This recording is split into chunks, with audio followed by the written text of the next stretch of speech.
Good evening, and welcome to the Petersburg By Night podcasting network. Tonight, we present to you our Vampire the Masquerade chronicle, Bloody Strings.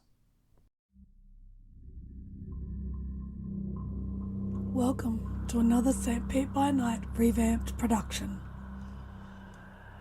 The following is rated for mature audiences and may contain graphic themes that will be distressing to some viewers. As always, we recommend you ensure the safety and well-being of yourself and those around you at all times.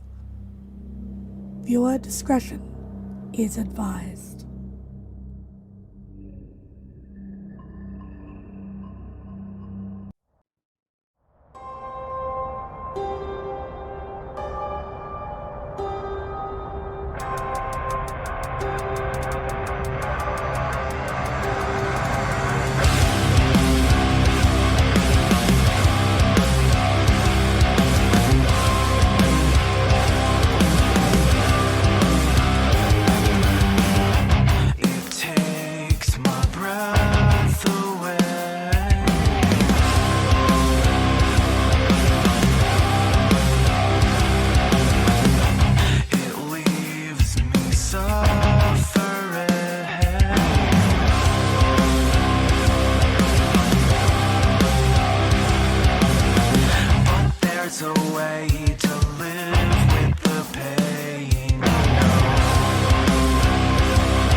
Hello again, everyone, and welcome to another episode of...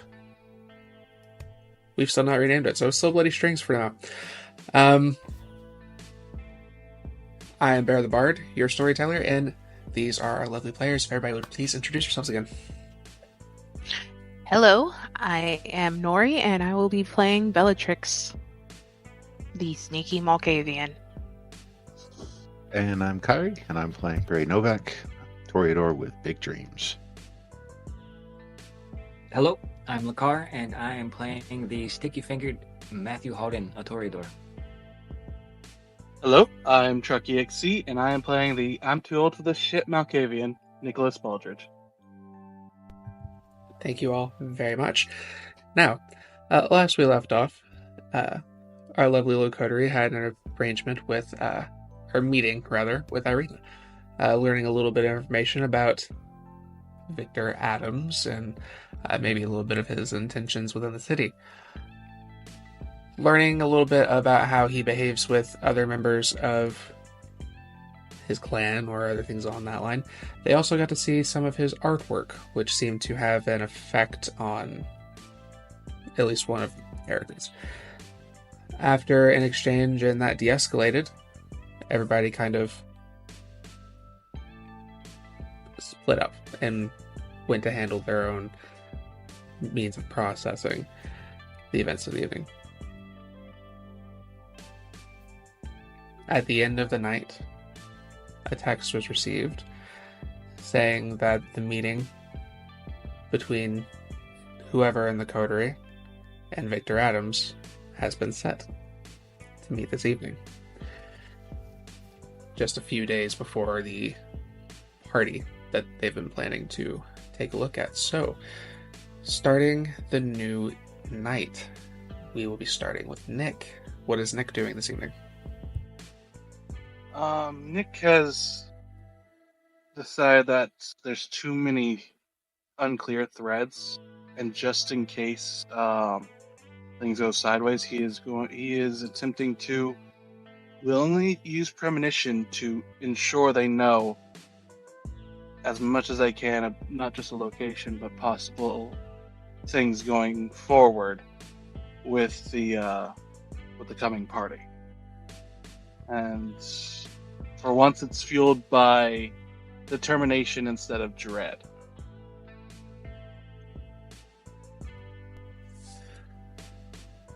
Okay.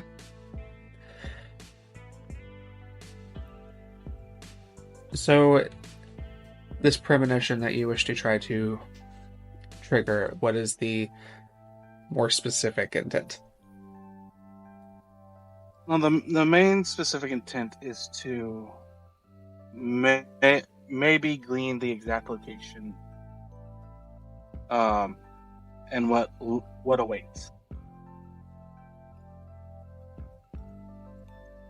Okay. Go ahead and give me a rouse check, and then resolve it on specs. And I will say a bit of flavor. Okay, he gets hungrier on his regular rouse check. He is visualizing all the things he saw with Grei. Gets hungrier both times, and resolving aspects.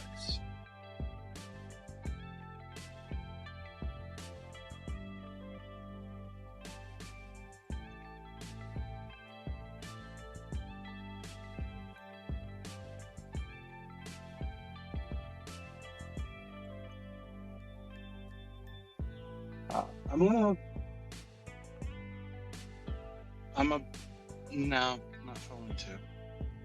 Yeah, 3 successes.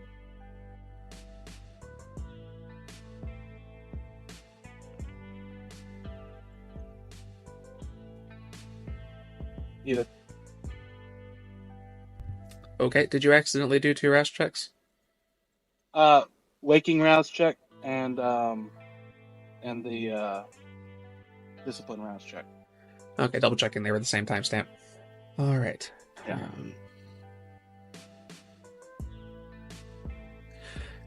3 successes. His first time really wanting to do this.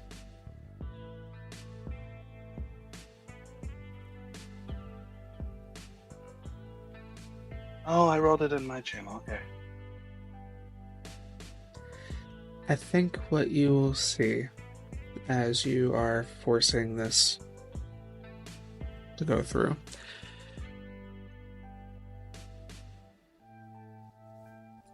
you see that there is a large it looks like you're staring down at a bed, an empty bed with silk sheets, velvety blanket, very soft pillows, but on the pillow at the head of the bed is a rose. The rose is larger than normal, about the size of like a person's head, pretty decent size. However, it doesn't, at first as you look at it, it appears to be healthy and beautiful, but there's a moment where it seems to start to wilt. The edges begin to darken and rot. And as this rose begins to fall apart, so does the bed, and the space around it begin to decay and fall to ruin very rapidly before you.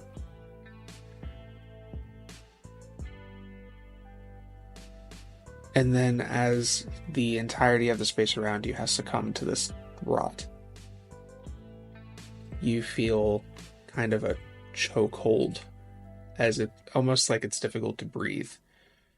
But it's not a matter of the rot itself, almost as if something is grasping and clinging on to you, almost desperation. And then you snap back.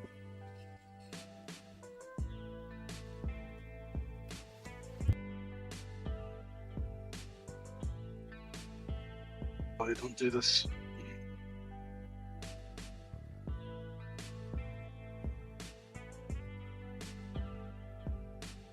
Nick will just a little notebook to himself, write down what he sees.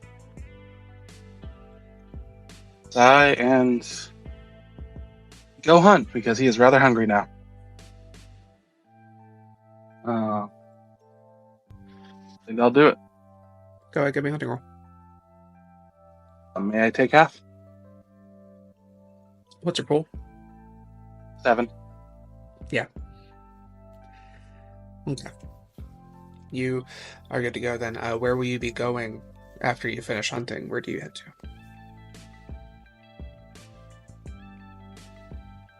I think at the moment he is going to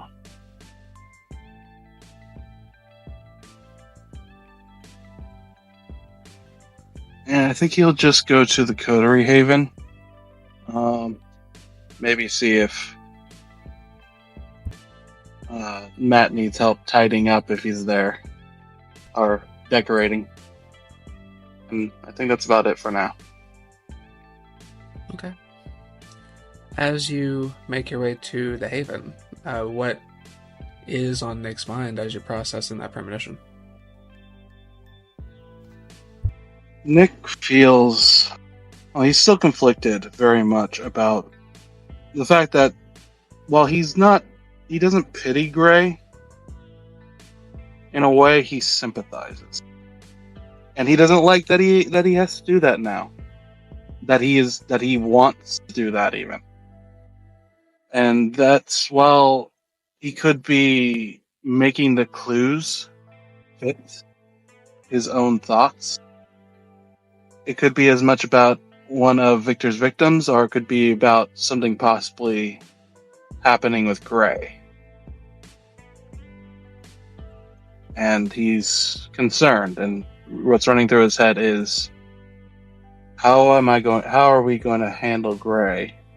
How am I going to handle Grei without urging him to shoot off like a cannon about how he thinks Grei will react after everything that's happened?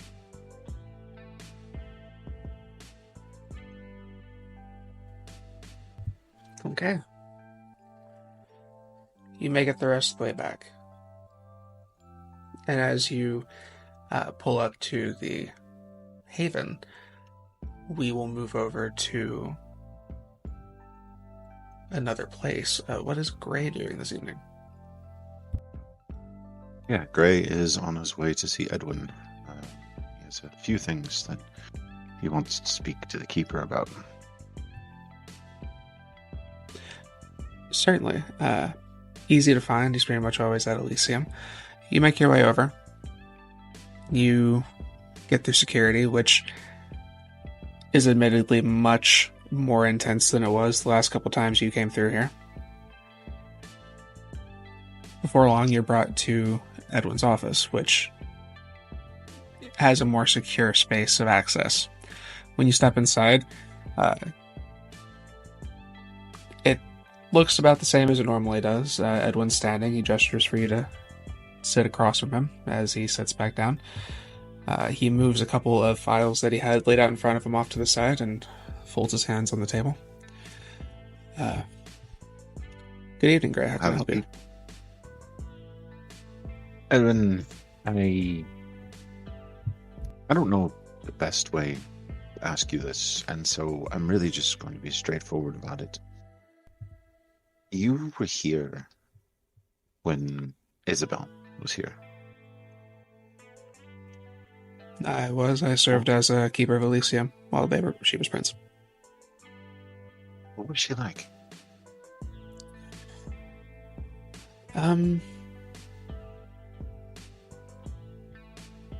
She had a compassion and grace that were not common among many of her kind. She was strong, and she, for the most part, was fair. I originally came here hoping to find her.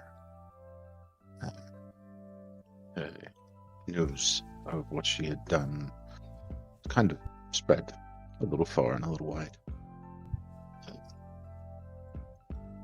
And finding out that she was gone is, well, honestly, really been a bit of a downer. It was a difficult loss for everyone in the city. I understand Carmine is her grandchild. Does she have any children in the city, or?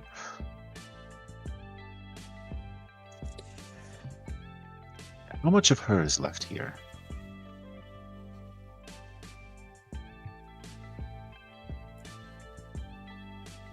Give me a wits and insight.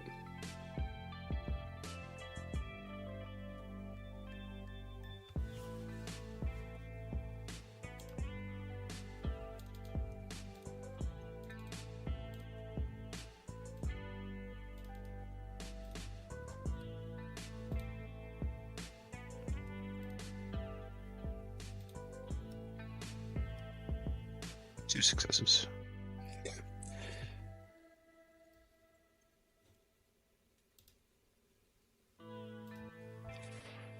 As you're asking these questions, you spot there is a level of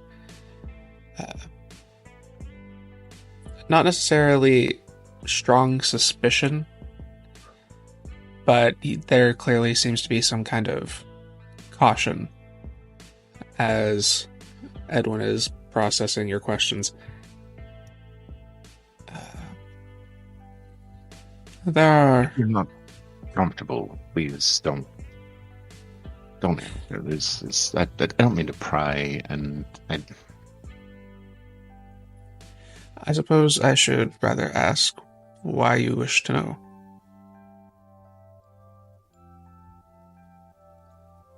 Truthfully, my sire was interested in a partnership of sorts with her.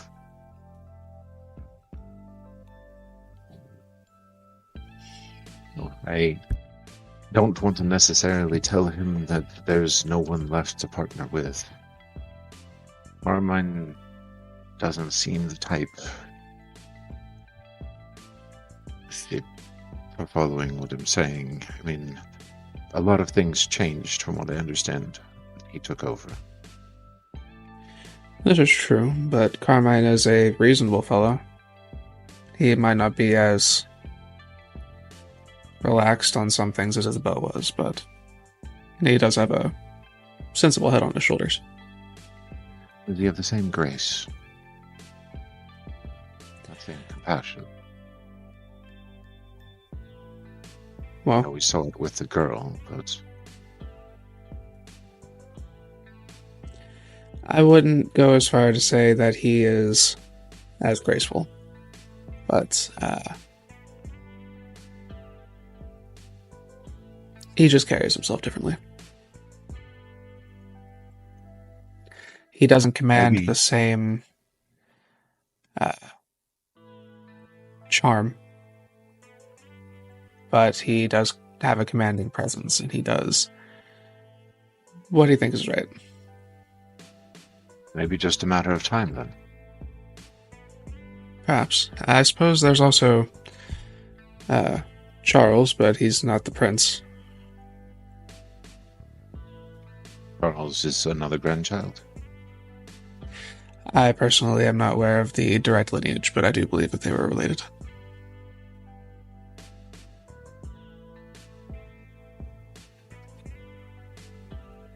There isn't any sort of biography that's kept in somewhere here that I could read about her, is there? To my knowledge, there were many works of art that were dedicated to Princess Isabel. I don't know if any were written, but it would not surprise me, except for the fact that many of us are secretive by nature. Yeah. But You may be able to find something within a couple of the libraries that are here in St. Pete. Anyone you would recommend I start at? Well, we do have... Tell you what.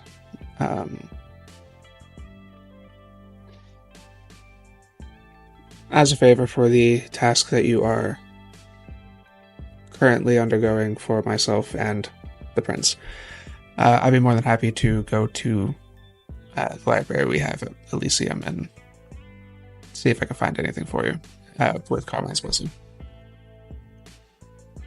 That would be great. I would appreciate that. Anything I can do to show my sire that St. Pete is not going to be a lost cause when I say that the woman he was interested in is no longer here, I think would go a long way. Might I ask about the nature of this arrangement? I would tell you if he would tell me. Because,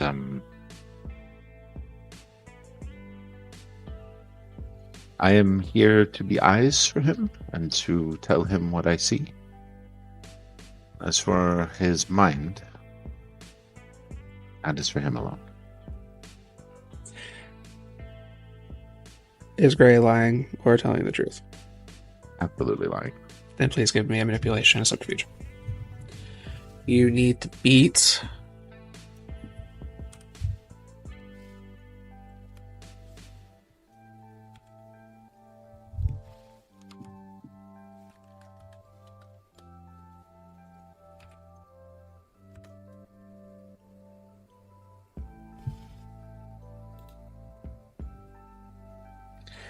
a critical 8. Do looks apply here? And does my innocence specialty apply? Sure.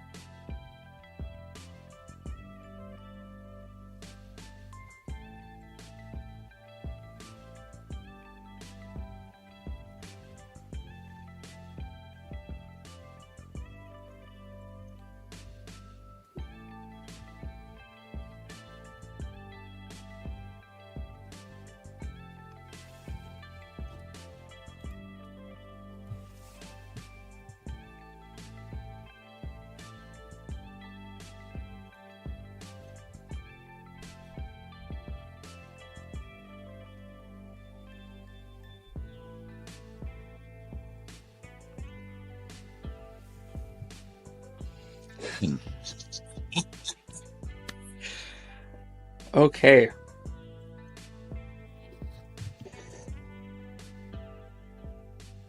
He sits there for a moment, kind of watching you.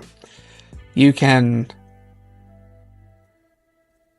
feel how intensely he's trying to read you.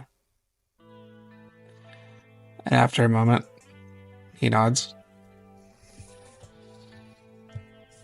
Fair enough. I'll see what I can do, and if we do have such a book, I'll see if the prince is amenable to allowing you to borrow it. I just want to make it clear, I don't make it my business to engage in whatever my elders want. They tell me what they want. I do what I can. Well, that's all I need. The same goes for you, sir. If there's anything I can do for you, tell me what it is, and I will see it done. Even beyond what we're working on. Noted. Thank you. Thank you. Is there anything else? No. He will get up. Very polite bow. He bows, grabs his things, and lets you leave. What does Grei do after you leave the office heading out of Elysium? I think he's going to head to Ascent. We're meeting with Victor tonight, and he needs to save face over what happened last night. So you're on heading the straight mast. to... Yeah, just cross the street and down the way. All right, then. What is on Gray's mind after having that meeting? Edwin is going to be a little harder to crack than I thought. It'll take time, and I have it. Okay. You make your way to a seat. Matthew. Where is Matthew this evening? Matthew is at Coterie Haven at Ascend. He is adjusting pictures on the wall that he brought in. They're just small little paintings that were like some of his first works from forever ago. But it's just stuff that was collecting dust, so he might as well just throw it on a wall. So somebody has something to look at other than just bare walls.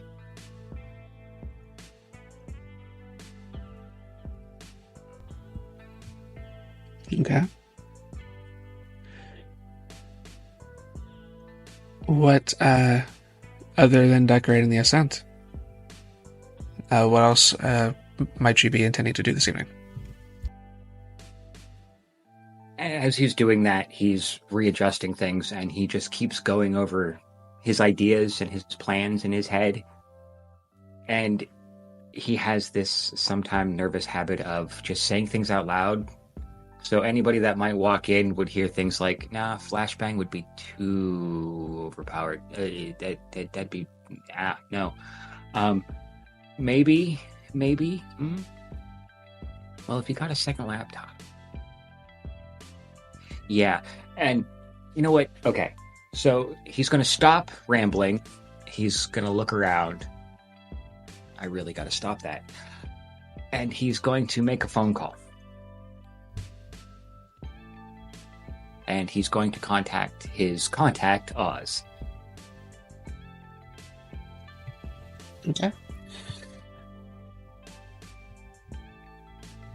Just a moment.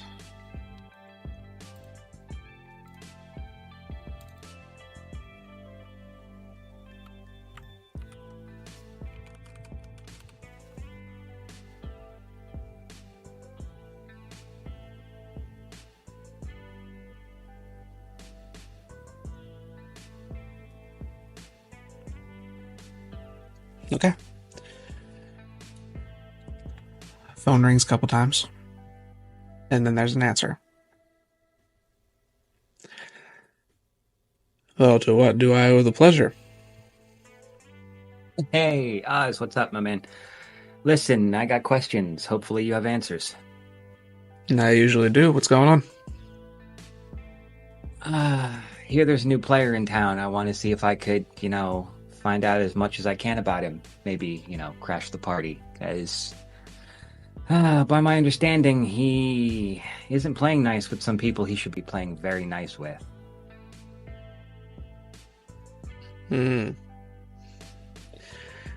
Gotcha. These people that he's not playing nice with, is that something I should be worried about? No, because trust me, if these people show up knocking at your door, it probably won't end well for you. But thankfully, I'm on their good side, so you're on their good side. So I'm going to keep it that way. All right, Matthew, please give me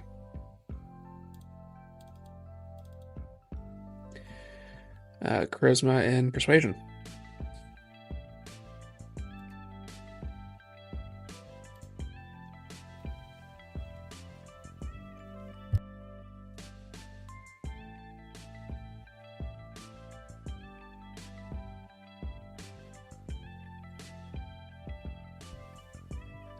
I just saw that. I know nothing.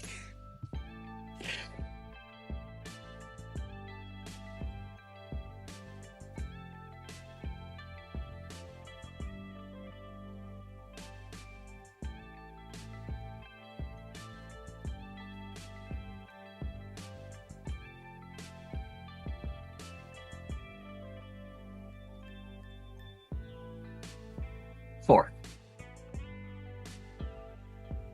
I Okay. used a willpower on that too, by the way. Gotcha.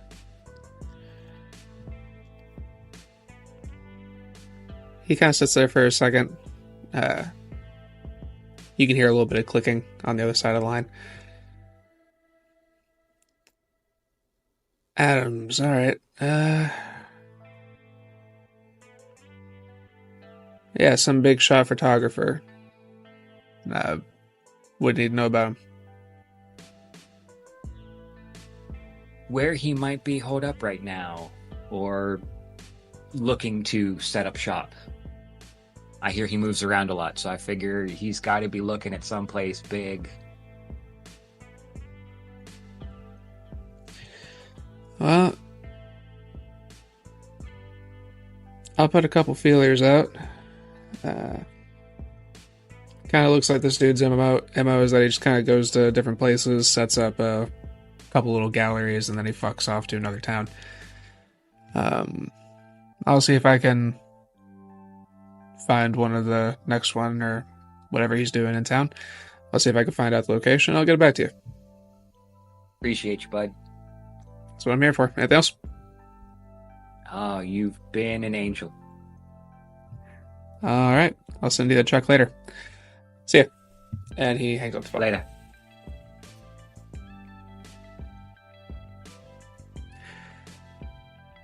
I'll say at this moment, as you get off the phone, Nick will arrive.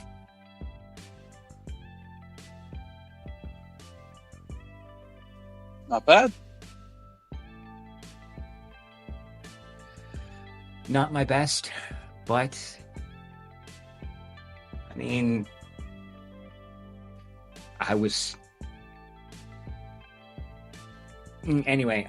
That one's got a history on it. That it looks like a dancer, but it's a little like he looked like he fell asleep while painting it, but that one, ooh, that one's got a story.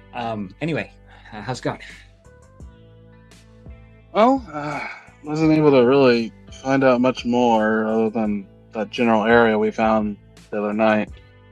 I don't know. I'm a bit at a loss. I suppose it's kind of we gotta just let things happen and then we go from there.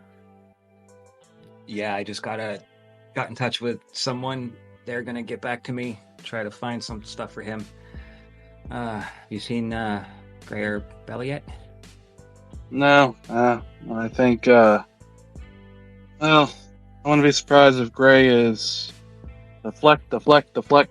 So he's probably taking his time coming up with whatever palliatives he's deciding to give us. As for Bella, it's Bella. Good, because this thing is dangerous, and I'll inform all of you when you can. When you're all in the same room. All right, and just remember, keep a pin in that grenade until it's time to use it. And just remember, balcony. And he's already walking towards us. Like, I know, I've been good about it. Don't push it. And as you are pushed toward the balcony, we will pan to a different scene. What is Bellatrix doing this evening? This evening, Bellatrix is stepping outside of a Bat's taxi cab with her ghoul, Ophelia, both of them dressed identically, in front of Cheryl's diner. She'll look to Ophelia. So this is the right place, right? I do believe so, yes. It looks the same. Huh? Alright. Do you have our business cards? Yep. Alright. Let's go. She follows you inside. I will enter the diner. You enter. Go ahead. Okay. You enter the diner. Stepping in, it immediately kind of goes into the right, where you have a wall of booths over by the windows looking outward.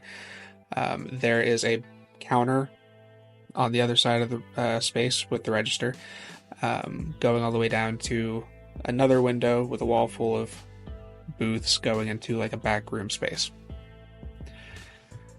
There are a couple people that are eating, kind of sprinkled throughout the space, and then behind the counter is a woman with her hair pulled back in a ponytail, kind of brown hair, kind of brown eyes, smiling very warmly as you come. He goes, "Well, thanks for coming, stopping by. Welcome, Charles. How can I help you?"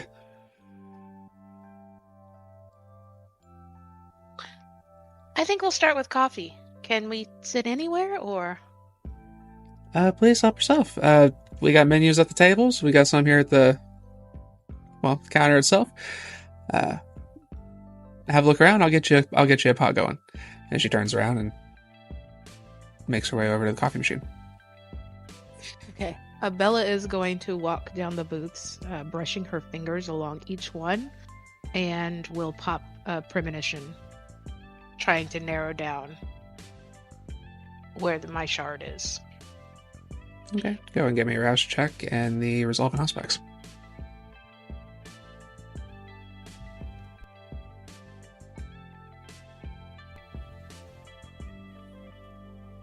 I grow down here. It's fine.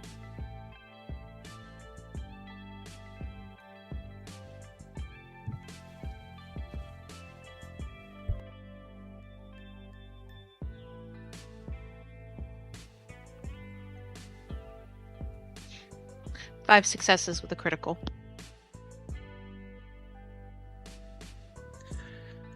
Okay.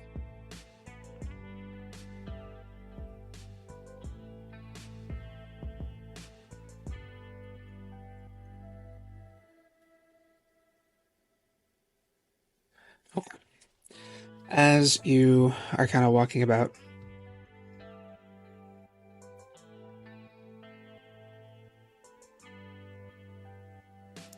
your vision kind of funnels a bit. You're looking up around, you see the patrons kind of just eating their meals, keeping to themselves. A couple people having a conversation over a cup of coffee. As you continue looking about, you finally turn over toward the counter. You look at the woman who greeted you, and in that moment, suddenly,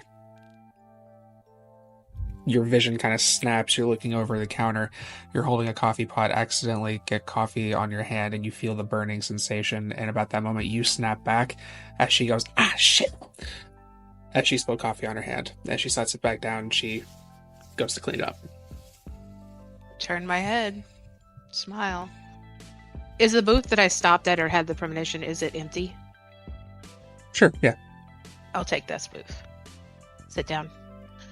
Push a menu over to Ophelia and pretend to look at one for myself and be like, order what you want. Okay. And she begins looking at the menu.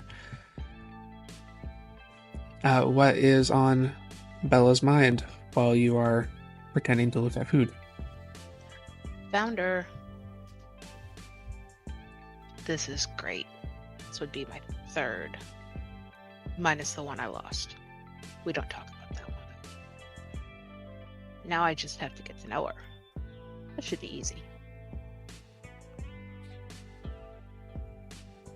Then I'll just run my finger down and stop at one of the items on the menu. And decide that I'm gonna order that. Okay. You get everything set down. She comes over to the table. Well, did you all decide on anything? She sets the coffee down on the table. Ophelia just goes, "I'd like pancakes," and then slides the menu over. And I'll basically be like, I think I just want hash browns. Hash browns? All right. Will that be it for you? Yeah, for now. Fantastic. I'll make sure I'll get that order put in. I'll bring the food to you here when it's ready. She turns around and makes her way back behind the counter. Look, Ophelia, it's her. You sure? She's our missing piece. Oh, that's exciting. I know. Now we just gotta get to know her, learn about her life, make sure she's protected like the rest of us, till I can figure out how to bring us all together again. Are you bringing her back to the Haven, back to home as well? Well, not tonight, of course. Perhaps some other time. Okay. So what are we doing tonight? We're gonna ask a few questions, get to know her, and give her a card. Okay. After about 10 minutes, she comes back over, sets the food in front of you. Ophelia immediately begins eating the pancakes. I'll lean on the table, look at her. So, we're a little new here. We've only been here for a few months. We've seen a few of the places in the Arts District, of course, but do you know any good, just fun places to spend the night? Spend the night? Well, you know, to like waste away the hours.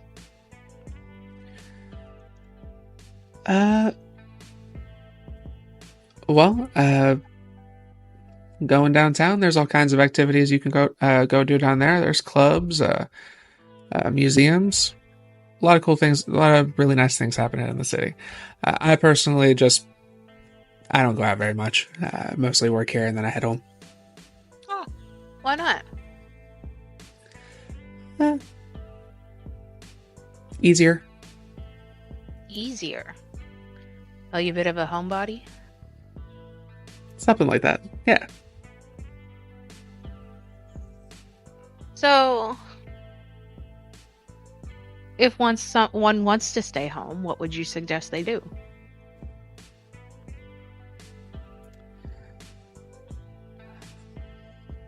Well,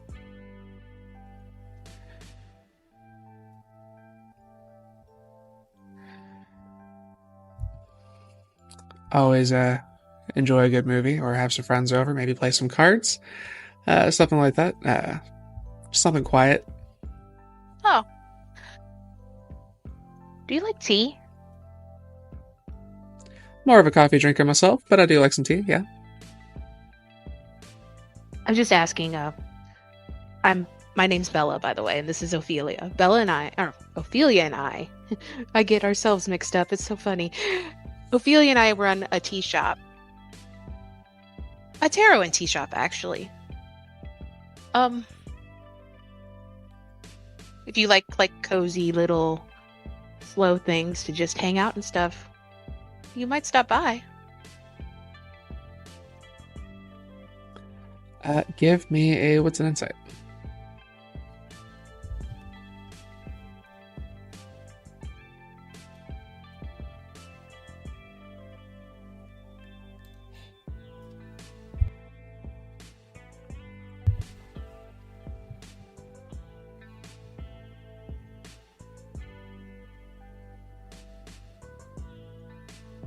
Five successes. Jesus. All right. Yeah, as you say that, you see there's a slight falter in her like customer service face for a moment. And then it kind of snaps back. Well, that definitely sounds lovely. I may have to stop by and check that out. My name's Cheryl. This is my place. If you need anything else, you just let me know, but I gotta get back to work. I got other customers. I totally understand. Just one more thing before you head on and we get to our meal.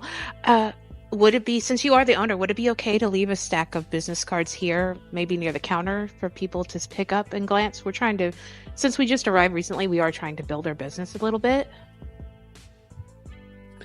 Oh yeah, I definitely understand trying to get your foot in the door. Not a problem at all. More welcome to leave those there. Thank you so much. We're gonna dig in. This looks delicious. Thank you, darling. Y'all enjoy the rest. You enjoy your meal, and thanks for stopping by. And she turns around and makes her way over to the counter. I'll pick up a fork and like fiddle around with the hash browns and look at Afia. Just like that. That's how it starts. Also, do you want these? Yes. And she reaches over and pulls the plate. I'll push the door. I'll wait for her to drain her coffee and then switch our cups. Okay. And let her finish your meal while we sit and talk. All right. As the meal gets wrapped up and the conversation begins to subside, is there anything else that you wish to do in this moment, or are you just going to pay the check and? I will leave the cards. I'll pay the check and I'll hold my hand out to you. It's really nice meeting you, Cheryl. She hesitates for a moment and then reaches out and takes your hand. Pleasure to meet you. Premonition on her. I'm just trying to get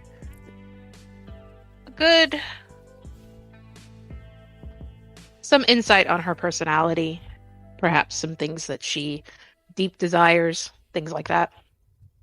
Mm-hmm.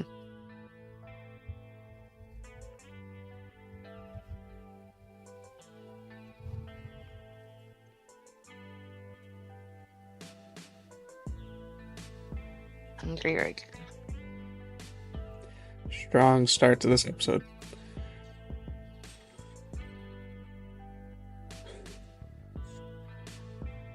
I'm going to spend a willpower.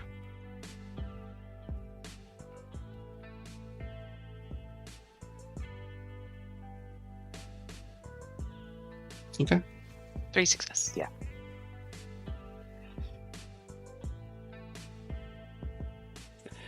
When you take her hand and you pop premonition, you kind of have this moment of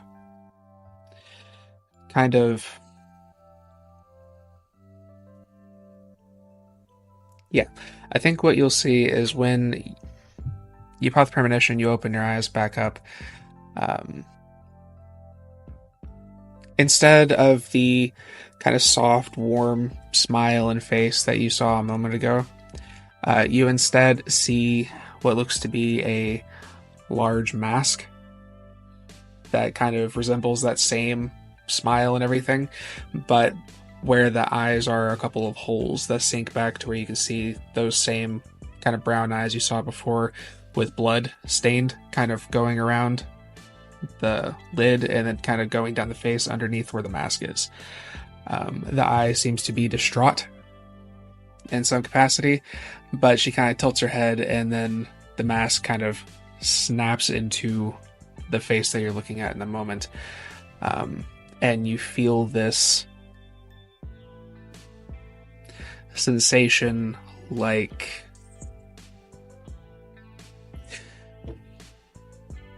you can feel that there's a hunger in them as you pull your hand. It was really nice to meet you, and I love the place. We'll be back. Look forward to it. See you next time. Thank you. Thank you. Afterwards, I will go home with Ophelia, and I'm gonna hunt. I'm a bit hungry, and don't know how this meeting's gonna go. All right. Go ahead and give me a hunting roll.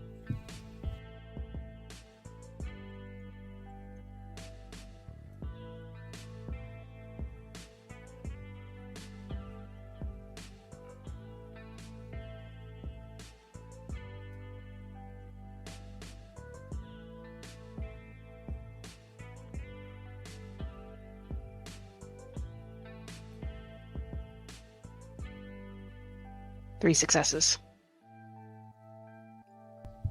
All right, easy enough. You find somebody on the way back. Get your fill. And are you heading directly to Ascent? Yes, after I drop Ophelia off. So, with that, we'll go ahead and pull everyone together at the Ascent. Considering the time, I'll say Bellatrix is the last to arrive. As everybody comes together, the scene is yours. Grei walks in. He will toss down via Tampa Bay Times. Is this you? Matt, is this you? In the newspaper. I'll pick up the newspaper. The factory, none of this new decor comes from the factory, does it?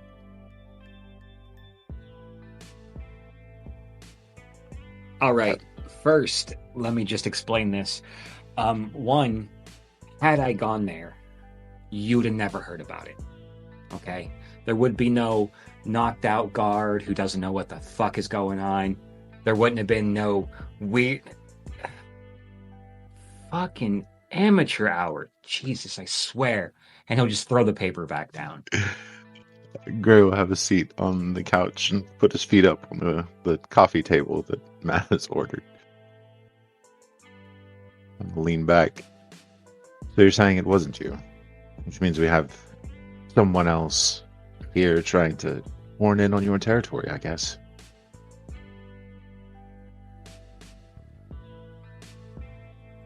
I have my pride, okay?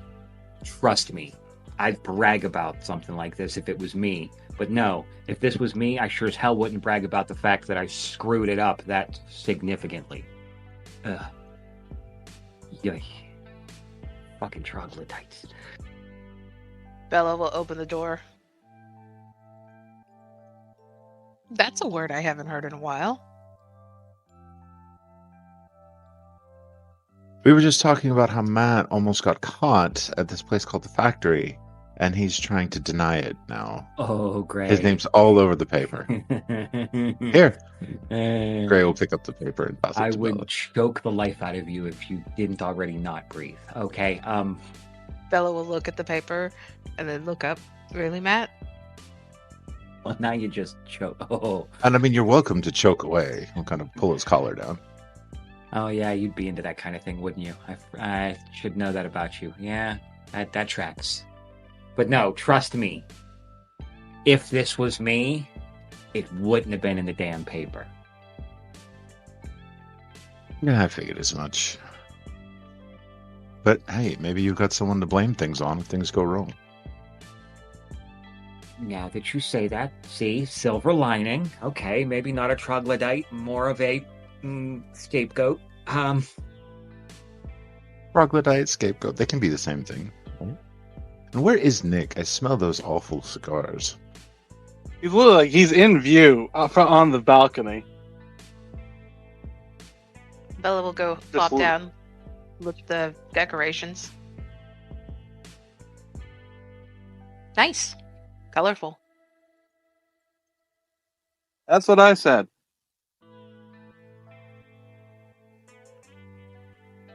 Some of my college periods. Good times. Good times. He'll eye one and just kind of just like grit his teeth a little bit and then just shake his head. This is all you. You should see my first tea set. It wasn't so good. Back before I was... This was pre-Adam. Grei. Grei will hop up and start making his way around the room, actually paying a little bit closer attention to what's on the walls now that Matt has said they're his works. Who's Adam? Did I miss something? Oh yeah, you're not up to speed on that. And he'll just look at Bella. And it's like, pleasure to meet you. Adam Thulin. I'm a art consultant from New York. Oh. Oh, yeah, I have those too. Yeah. They have their own bodies, though. I'm not that skilled. Okay. Yeah, Adam was what I went by when I moved to New York, when I met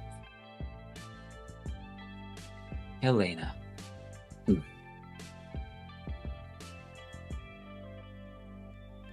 You're not just going to stop there, are you?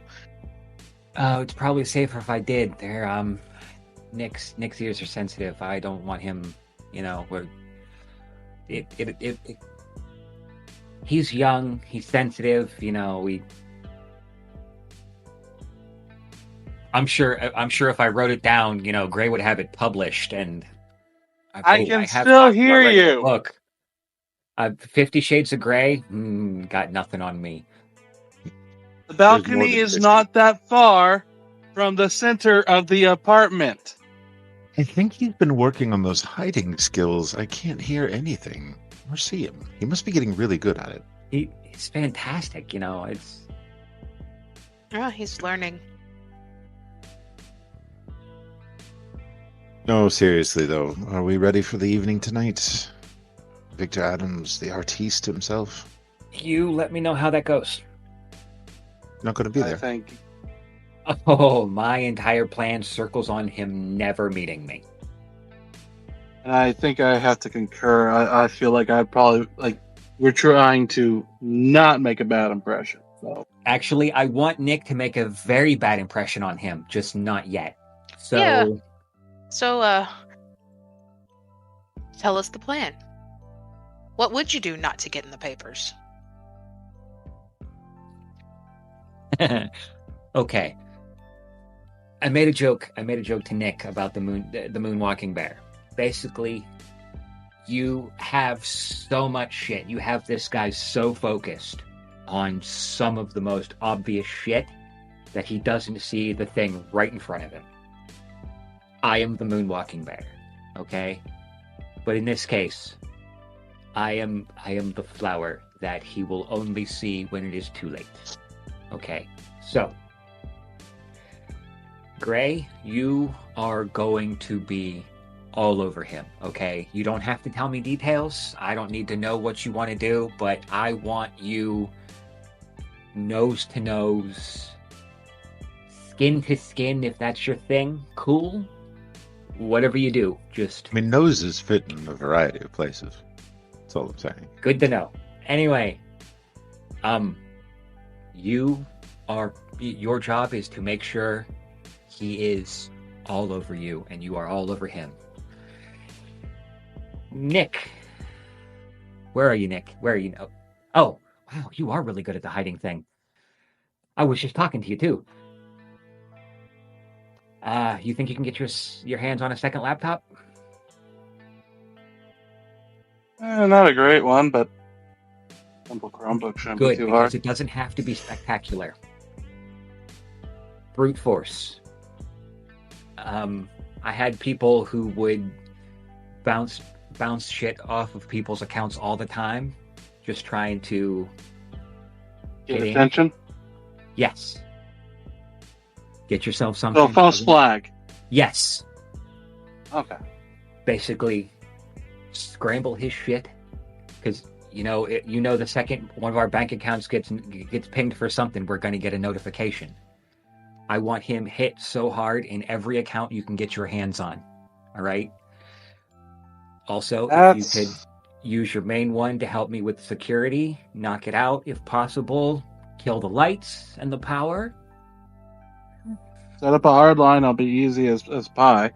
Good, but the first one, I want you to be a belligerent asshole to him, or at least make a ruckus inside the place as soon as we figure out where it is. Trust me, I got a few ideas on that one. I'm sure you do.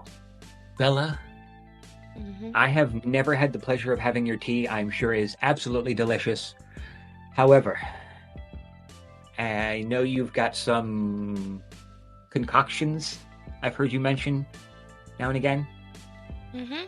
Guessing you use those to help others help you. Yes. All right. How would you like to cause a epidemic? You're not talking about my normal concoctions, are you? No. I was thinking, I figure he's going to have plenty of people in this place looking around, rubbing elbows, people he's going to want to see and pay attention to. I want to see him paying attention to a room full of unmentionable things happening. Nothing lethal, just... You seen The Exorcist? Does it have to be like that? Only if you want to. I have some ideas. And I figure, look, if there's more of us around, if there's a few of us that are there that aren't this particular circle, any issues that come up that aren't kindred related, that might cause breaches, I figure if all goes to plan, it'll fall on him.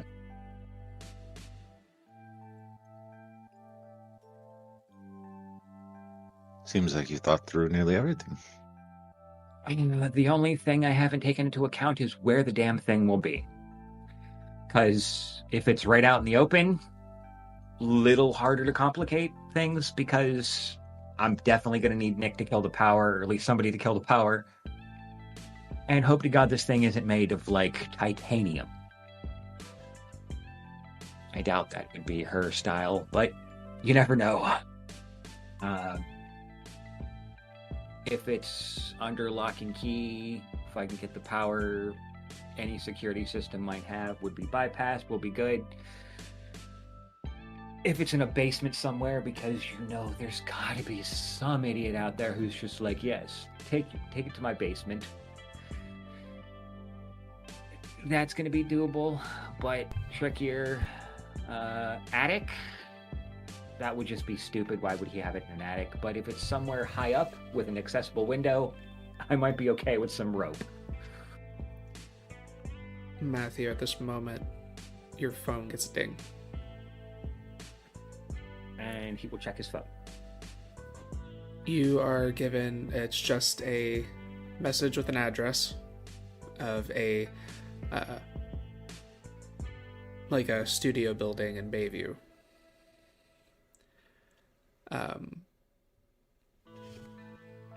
Says there's going to be a gala held here at the end of the week.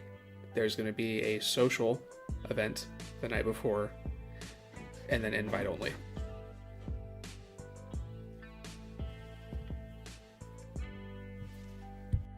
Nice. Okay. So he will relay that to everybody. He will give the address to Nick. Nick, can you find me images, pictures, detailed? Yeah, I can do that. Preferably, but hey, I'll work with what I got. At the very least, I can get you.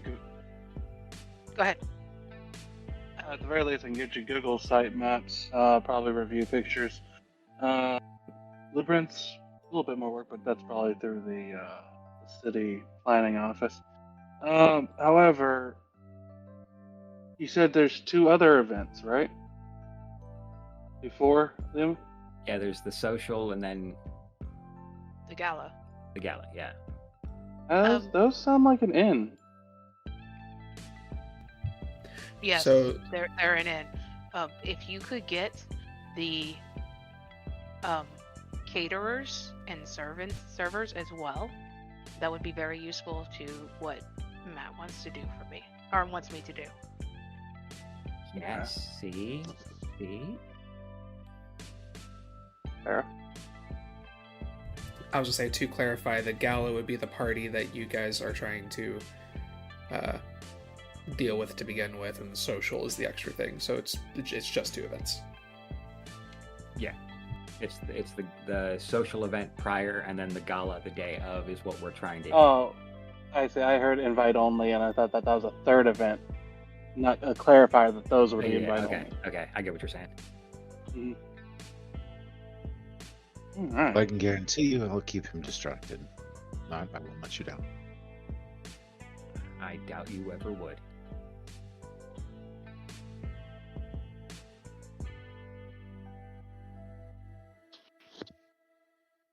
Nick will. Then I'd say Nick just stays outside, grabs his laptop.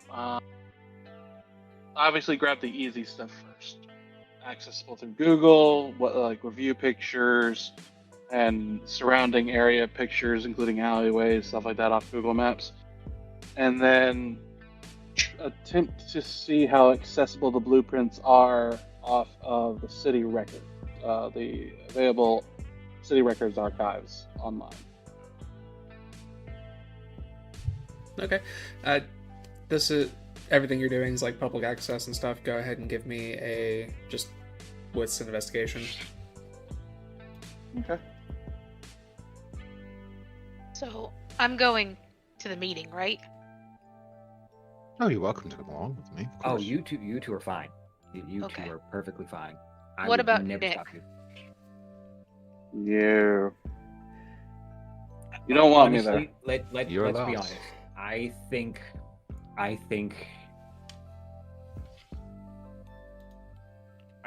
it would probably do us all a service if Nick doesn't go. No offense, Nick, but I'm pretty sure if he's anything like I'm used to, he's going to rub you the wrong way. He, Whereas Grey I will try to proposed find a way it. he try was to the win first the- to say it. Yeah. So Well, who knows? Maybe he'll rub you the right way. I was trying to get to it before Grey did that. Who passed away? No, I think I'll have a good conversation with him tonight. By the time we're done. Maybe I he'll just will hand have- it to us. Maybe we could get him to do that, but I doubt it. But I should definitely have his eyes, and his attention, and his interest. That's what I'm hoping for.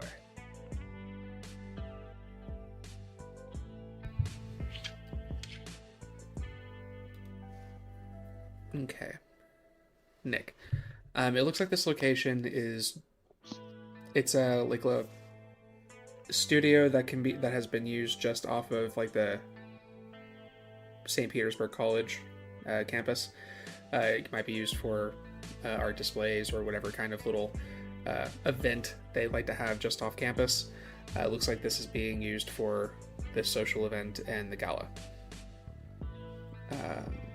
It's not a large building, like all the way around. It looks like it's probably only a few rooms in its entirety, but it is 2 floors high. Not a heavily crowded place. You don't expect that there will be much of a crowd at night, with the exception of the people that are invited. Okay. On the blueprints, is there indicators for wiring, essential wiring, power, internet, things like that? Yeah. Not in like super grand detail, but yeah, you can get a general idea of what you would need to do to get what. Sorry about that. To get what you need done. In the moment, yeah, you have what you need. Okay. He will relay all that info from outside. I will say Looks you like, will know that in order to accomplish the test that you need, like a hard line, as you said, you would need to access a space in like the back room area, which would require some level of actual like presence. It's not like something you can back room into. You're gonna have to actually go through the main space to get to that spot. Well, so physical presence will be necessary. However, I do have an idea. Rudimentary. I'm not exactly the most handy person when it comes to engineering. No, actually, no. But I mean, it's a fairly simple concept to come up with. Either, like, just putting in a little remote Bluetooth chip that can activate and do something if it's something as simple as cutting a cable, or just a little tiny snafu. That's a possibility, but I can't guarantee I can make that. But it's an idea. It looks like to really pull off the power, someone has to get in there unnoticed.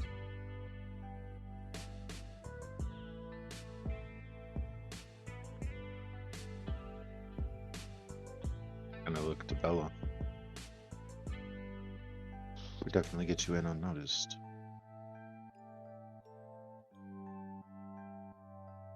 I can't do it for him. I can only do it for myself.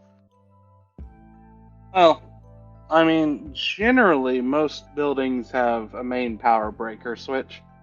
At the very least, just flip all the fuses. Okay.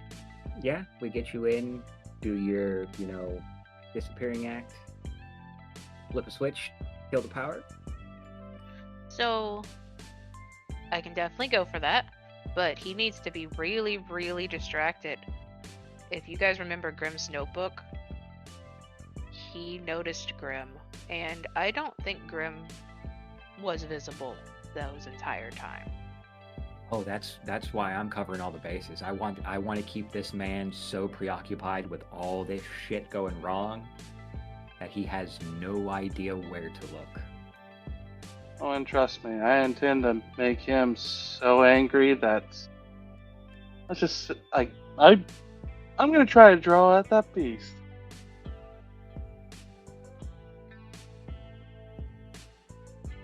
I might be having too high an opinion of myself, but I'm pretty sure I can pull that off, especially with a self-important artist. I don't know if y'all have ever heard of AI bros, but trust me, it's just like that. No, No. I've not heard. I know, Greg. I know you haven't. I mean, I haven't either. Yeah, I don't know why. Quite Pompous honestly. assholes who think that they're talented when they're really not. Oh, artists. Posers. Wow. No, these are Ray. worse. These are. Hold on, Matt. In defense of Matt, these are worse. These are artists in the sense that they borrowed someone else's art and claimed they made it, and that makes them the artist. So And they believe it. still? So, Matt? Wow. Matt, I tried. Oh, My friend, I tried. if the damn thing worked, you'd be breaking it right now, okay? Both of you. Heart. Just a million pieces. I mean, he just said that they still are. Well, they make them think that they made it. No, what he means is they take someone else's picture and then they pretend that they did something to it. And then they say, look at the art I made. They don't actually steal the art. Well, I mean, technically they do. But, I physically stole, okay? They just... Right. You physically stole and then you made copies. I see that. They pressed a button. So it's They the I opposite never of pressed a that. button. Yeah, they actually tried to garner a reputation with it. I didn't want to be the center of attention. Didn't Right, go well okay. the last time for me. So anti-mats. Anti-Matt. Anti-math, yes.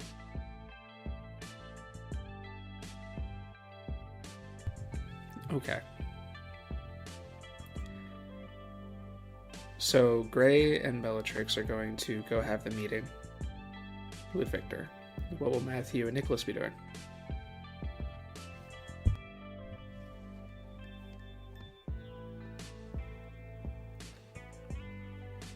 Matt's probably gonna go feed because he's a little peckish. He's not bad, but he could be better. You could Matt, both scope out the art gallery. Yeah, Like- and then I was thinking that if Nick is up for that, we can go check the place out. Yeah, the meeting That's is not not in the amiss. same place as the art gallery, right? Because we have the address for that now. Correct. Very well. With that, we will take a break and we will return. We will see what these groups split into two are going to knock out. Thank you very much for joining us so far, and we'll see you soon. Alright, welcome back. So, last we left off, our coterie was splitting up into two groups. Bellatrix and Grei going to meet the elusive Victor Adams, while Matthew and Nicholas make their way to the site for the gala. We will be starting with casing the gala. Matthew and Nicholas, you drive for a little bit as you make your way down into Bayview onto St. Petersburg College campus and into the kind of southern side of the campus. There's a break off, and across the road there's a 2-story building that you know to be the gala, or the location for the gala, studio for the gala.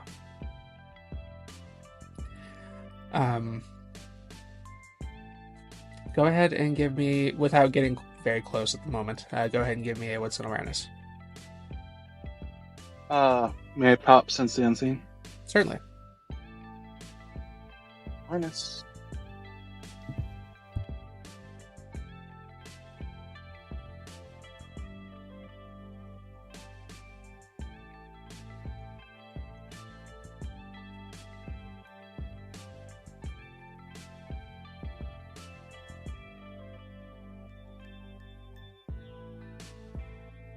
Three. 7.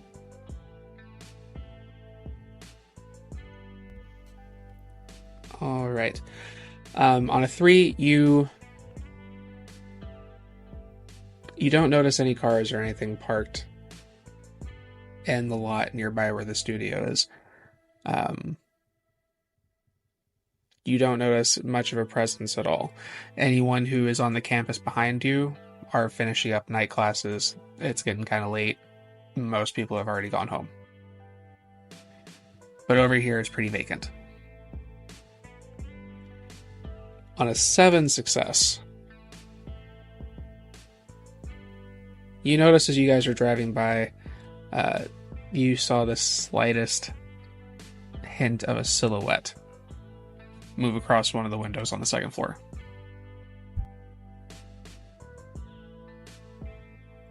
Well, not gonna be so inconspicuous, I think. There is someone checking windows.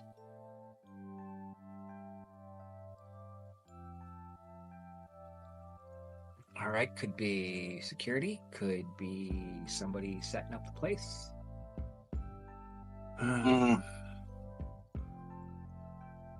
Closer look. I suppose, but we'll have to make it look like a pass by. What are you new? Of course.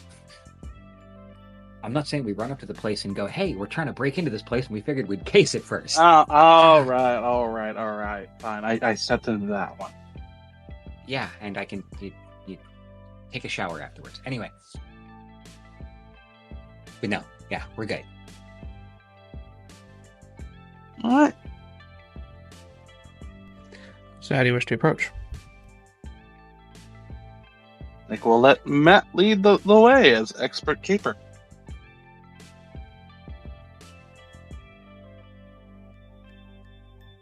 So there's a campus, so I'm going to try to come from a position where it looks like we're walking away from the school, like we just got out.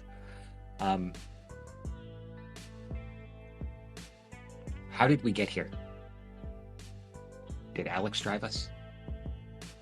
I would say Alex was driving so that we could actually look out while more into the car, so less visible. And he'd probably just drop us off. Or anything in the car, like backpacks, shoulder bags, things like that. I mean, yeah, there's probably a good couple bug out kits in the trunk. There's something he could fling over his shoulder so it looks like he's walking from school. Let me get rid of the weapons. They're probably in some of the bags first. Yeah, probably safer that way. I mean, it's Florida, so.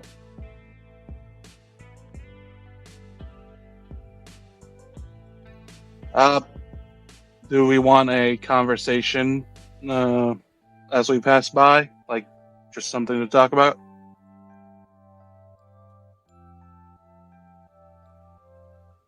Yeah. So, that professor, that trig. Oh my God, I don't understand trigonometry. I've never understood trigonometry. It's about triangles, and I still don't get it. It's weird. Don't talk about me math. Have you gone to that Central Cigar place, the one at the bar? I've seen some interesting stuff being taken to the back. It doesn't look like cigars. Oh my God, It's and like- that chick with the violin. Oh, that's my. Dude, she next played ex-wife. Zelda. She played Zelda music. I mean, you got me there. Like nerdgasm. Give me manipulation and performance rolls.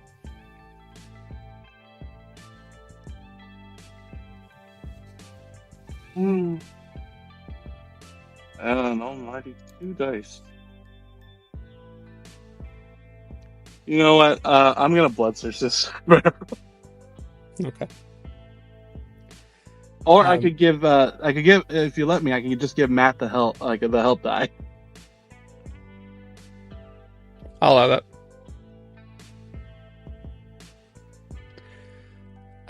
As you guys are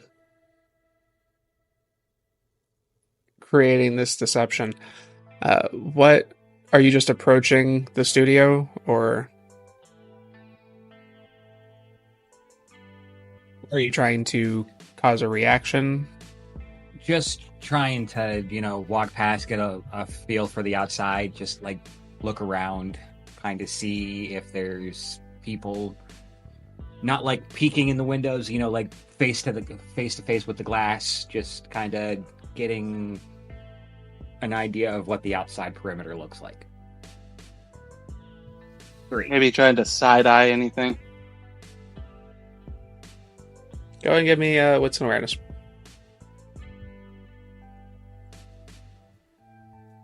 And this, like the blood search. Sure.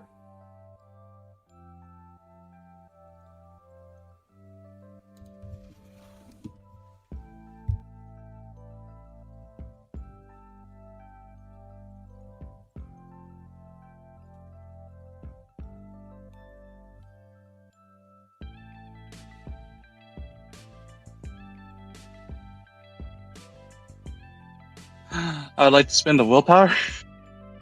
And I got a 5. Please do. 5. Yeah.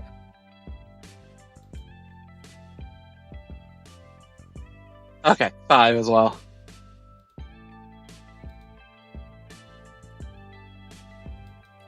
Okay.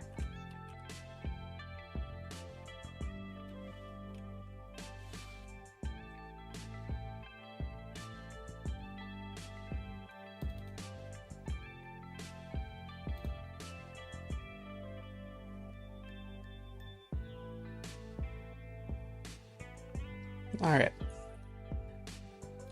As you guys are kind of moving about, kind of getting to look into the windows a little bit, the gala, like, it's no museum or anything. It's basically just kind of, like I said, a showcase. It's a place for like small, kind of more intimate gatherings in some cases. It looks like the inside is mostly wooden with like the white painted brick going up the walls. Kind of those simple tile ceilings that you can kind of push up, like you see in like a community college or something on that line.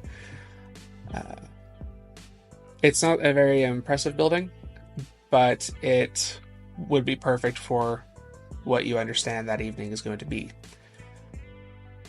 As you are moving about, you notice that there is somebody stepping out of the building. Roughly maybe just under 6 feet. They're wearing a long black coat. They are wearing a hat that seems to kind of tip down over their face a little. They turn. You can see they have something hanging on their back, and they begin approaching you.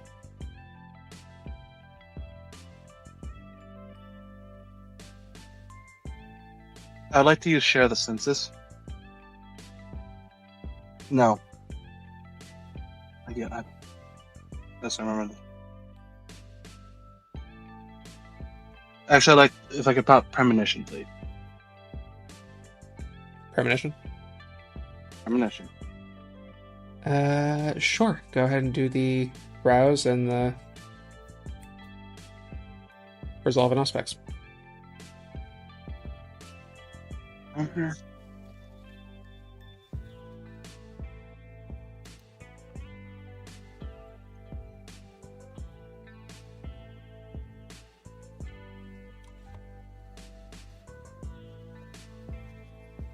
Like to burn a willpower, please?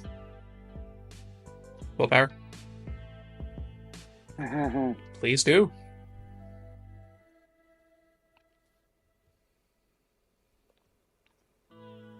That's 2 successes.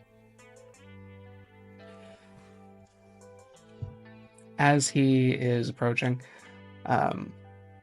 you pop premonition. You see there is a heavy shadow clinging to him, kind of cloaking over. And as he approaches, as he gets within about 30 feet of you, you notice within that cloaked shadow there's a hint of like just a flash of 2 golden eyes peering through that shadow that pulls back. As he approaches, I do apologize for the inconvenience, but this place is not available for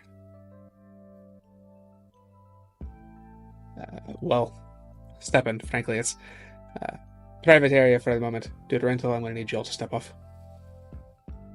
Oh, The sidewalk? I didn't realize we had. It's been a long night. I'm exhausted. Classes have bored holes into my brain that make Swiss cheese look delicious. I am so sorry. I will get out of here right now. Yeah, whatever, man. Much appreciated. You all enjoy the rest of your evening. You as well. He turns around Okay. and he goes to make his way back to the building. As he gets to the entrance, he turns and watches you and waits for you to leave. Don't even look back. I just keep walking. When he does turn walk from on you, you see the thing hanging on his back is a very large rifle.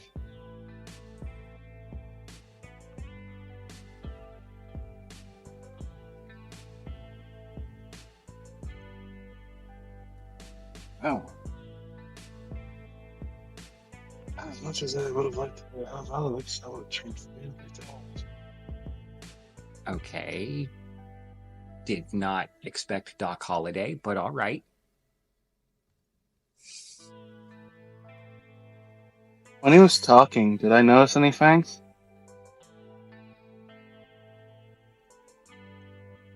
Or, I guess it's more sense.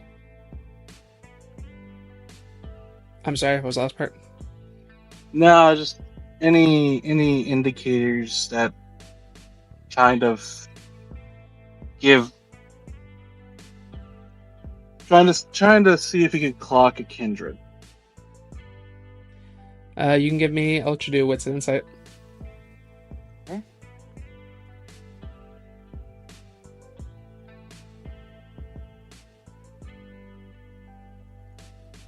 Don't screw me again, please.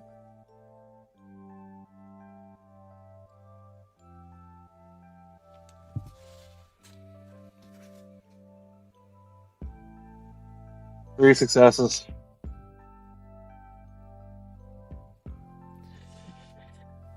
You notice that he's wearing a lot of concealing clothing. he did look really pale when he approached the features that you could see. If he had fangs, he was doing pretty well about hiding them, but it's entirely possible this was a kindred. Okay. On that insight, could I get anything other than him just doing his job, or that he suspected us?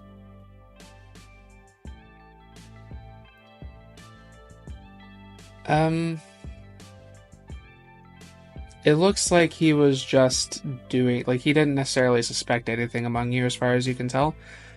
He's just making sure nobody gets on the property.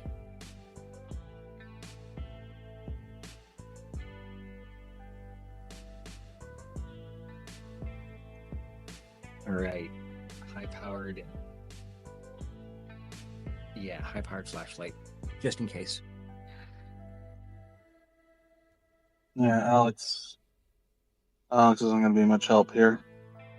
If it's between Kindred Aim and Alex, then there's no question who's winning that one. Oh, that's what the flashlight's for. You ever had these things going and then it's like night vision? You ever seen what happens when the lights get too bright? No. Are you talking about UV?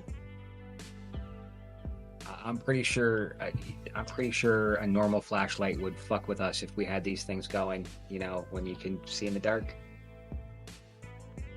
I mean, if we're gonna go with a regular, yeah, let's just get a high lumen flashlight. Oh yeah, that was my point.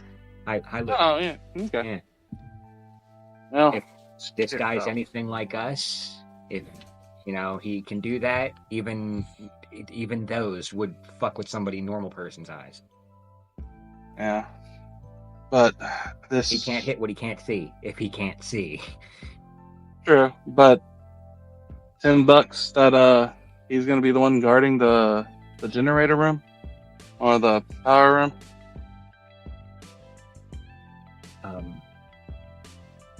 I'm not sure about that, but we'll find. We'll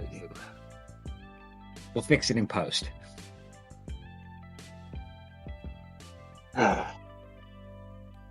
Knew this was going too easy. I would have been ashamed of this man if it did go easily. Okay.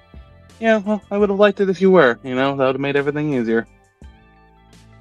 I would have been disgusted had it been this too easy, because it wouldn't have been worth it at that point. Oh, you mean touching a bust of Isabel is not worth it? Robbing the guy. If I could just walk in and take the damn thing, it's just not worth it. The statue itself, yes, but I mean, just going about all the planning, it would just disgust me that I went through all this effort for something simple. That's fair. I just wanted to make sure that I didn't need to punch some sense into it. Like, oh, you're not like getting a bust of the very person who entrances me, and it's like not worth it. It's like I was getting a little worried there. You haven't seen my wife. Anyway,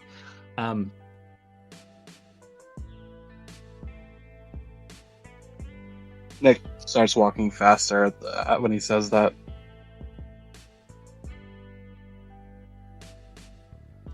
Do you have anything else that you wish to try to do here? no, I'm good. I got what I needed. As I head to Alex, he will say, "Actually, there was a reason I brought up Central Cigar. I don't, as you know, I'm trying to get, but here's an interesting thing. Hodges had an interest in it. If we find some extra time, like, how would you like to do a little B&E to see if there's anything else interesting on Hodges in there? Yeah, before I find a way to take the place over." Oh, at this. Okay.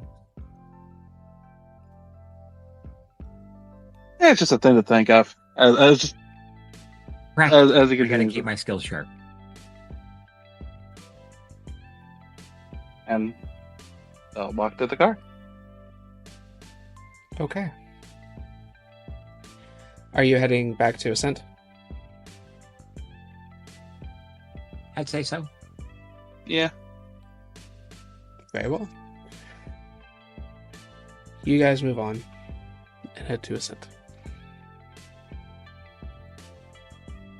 We pan over to Bellatrix and Grei in the car on your way to your meeting.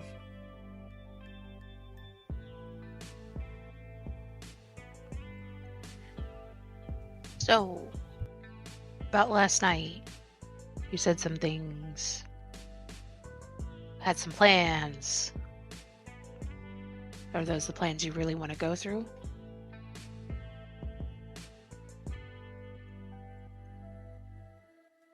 Did I say some things? Mm-hmm. Plans for how you want to... I'll glance at the driver. Get in his good graces. Oh, well, that's going to be easy enough. Just me. I've known it. It's honestly, the work has merit. It's art in the purest sense. Really makes you feel something. Just need to get that across to him. Broad smile. I'm gonna roll an insight, because he's brushing it off like it's no big deal.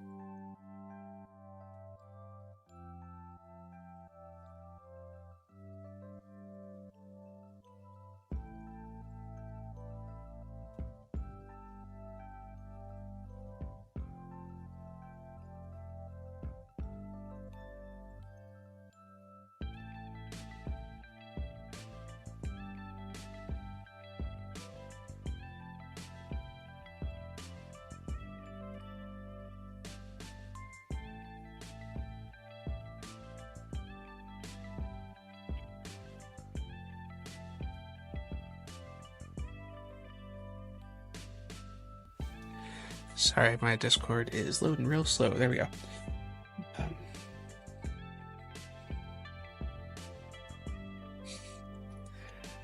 Okay.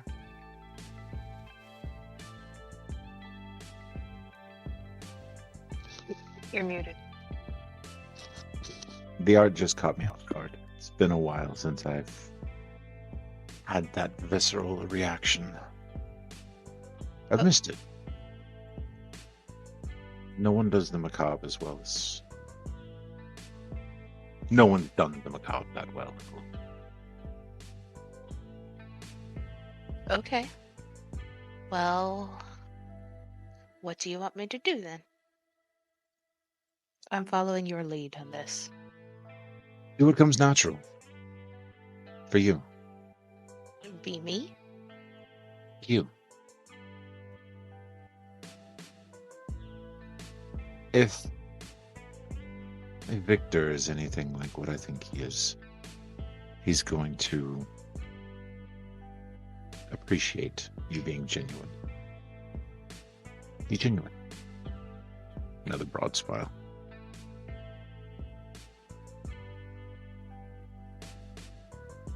Okay.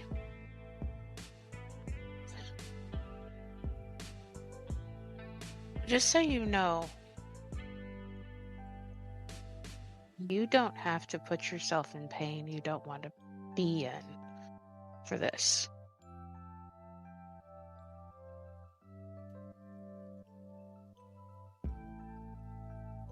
I told Matt I wouldn't let him down.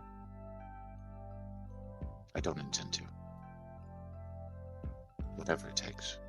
Well, I guess then I'll just carry out my part of the bargain.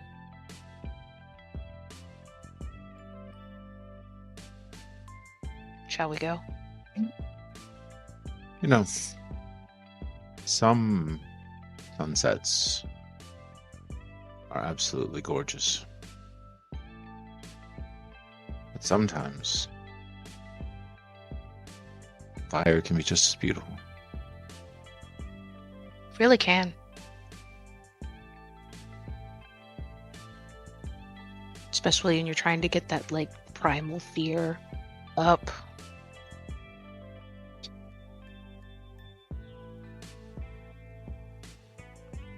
Let's go see Victor. All right.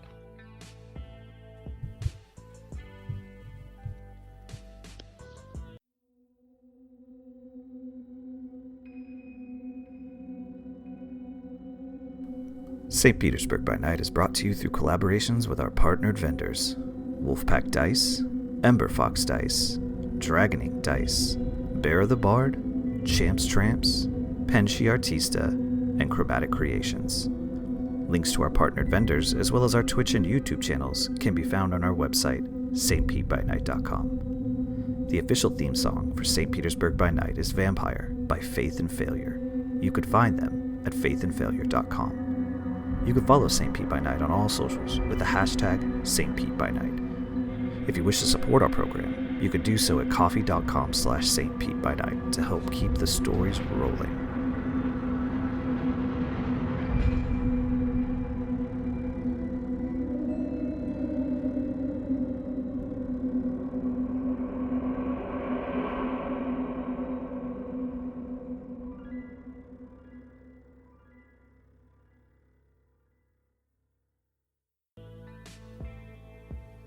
Before long, you pull up to the establishment that you just spoke with Irina at just the night before.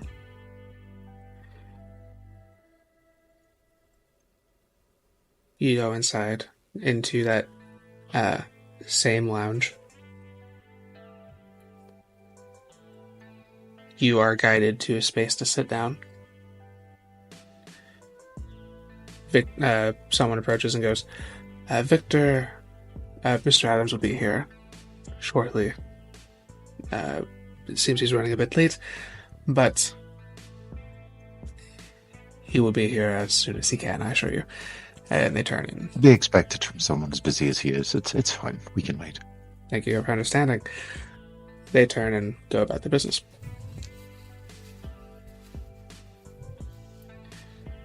Can I get some tea? Absolutely. They scurry about. Get you anything that the two of you would like. I'm going to check After- the time, and then I'm the time now, and then I'm going to check the time when he arrives and see how fashionably late he makes himself. 45 minutes pass. Before the door opens up, you see they're wearing like a nice jacket that they take off when they arrive, hand it to the host as they enter. They're wearing a kind of gray scarf. Their hair pulled back in a dark bun. They have these kind of rose-like glasses. A very nice kind of pink, like hot pink shirt that tucks into their slacks with some very nice shoes and suspenders as they approach. As they walk forward, they see the table, come over and have a seat. Kind of lean back. Look at the two of you for a moment. Terribly sorry I'm late, darlings. I got a little caught up in traffic. I understand you wanted to meet. I'm Victor. How can I make your acquaintance? It is an absolute pleasure to meet you, sir. I was surprised someone of your caliber was actually in this city. I had a chance to see some of your works firsthand, and well, they're inspiring. Although, I say so, they lack a little something.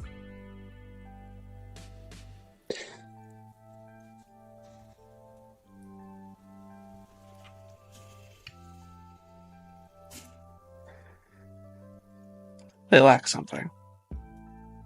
Absolutely. What was your name? Grei Novak. Mr. I don't- Novak. Sorry. Go ahead. Mr. Novak, what might be lacking?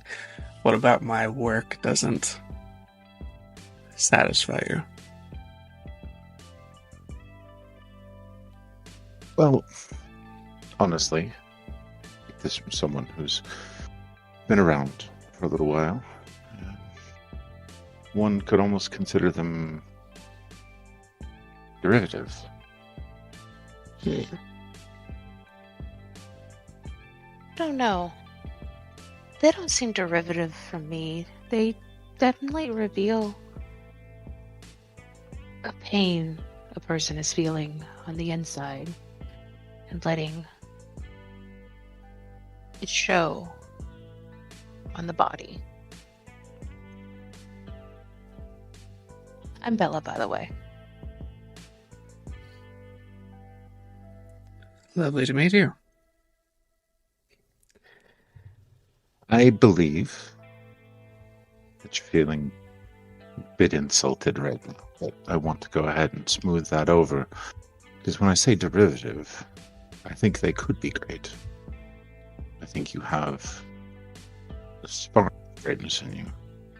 And a man who dabbles in the work that you do, and who dabbles in the macabre like you do, has had to have heard of Basil Hallward. Sure. I was one of Basil's best subjects.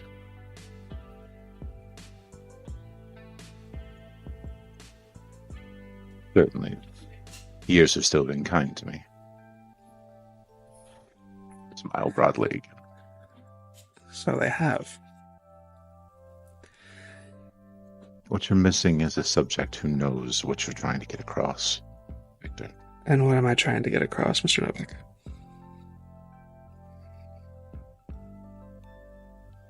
Not just the pain, not just the anguish, the experience, the raw emotion comes out of every session that you do.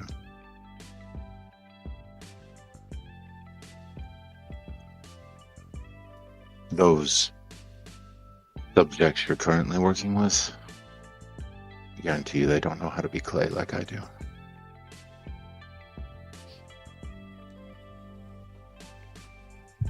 You want to take it to the next level?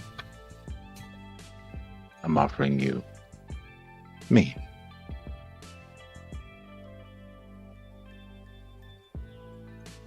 We all know Basil's gone now. You could eclipse him.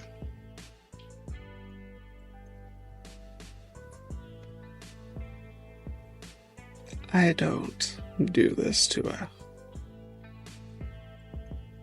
eclipse someone who came before. I look to achieve perfection, not something that can be done on any form of medium. I don't care about the art, I don't care about the photos. You claim to know my intent, and you're not as far off as most. And there is something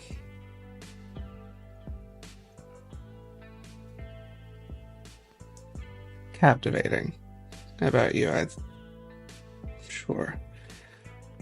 But Mr. Novak, I don't think you know what you're asking. I don't think you know me as well as you think you do. Then would you deny me the opportunity to get to know you?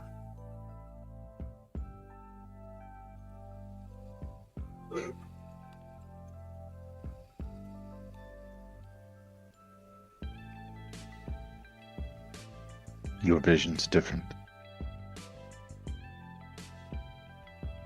I'd like to see it. That perfection. So,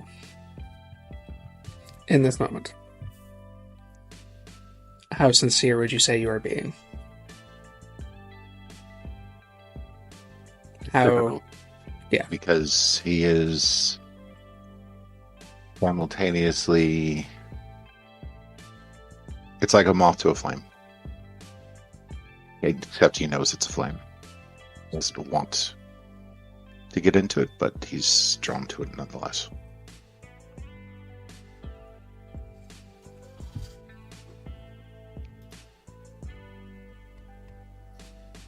While you're thinking on that, Beara, I would also, while they're having this back and forth where he seems completely enraptured with Grei, so I don't want to interrupt, but I do want to roll an insight on him to assess him overall, like emotionally, like how is he feeling? Is this just a pretend, or is he really enraptured with him?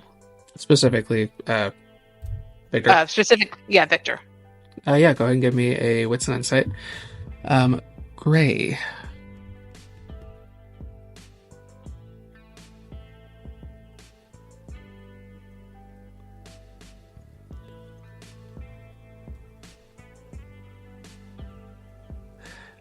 Manipulation and persuasion, you can use your specialty.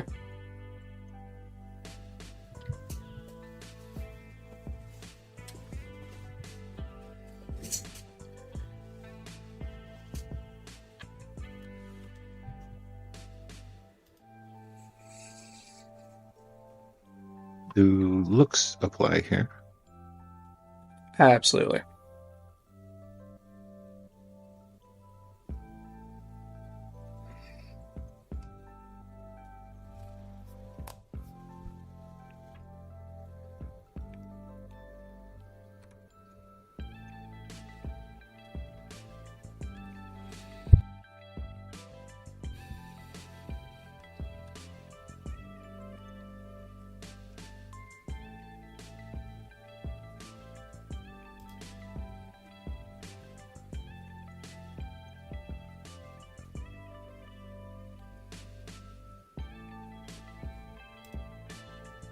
I think it's appropriate with a messy critical. Okay.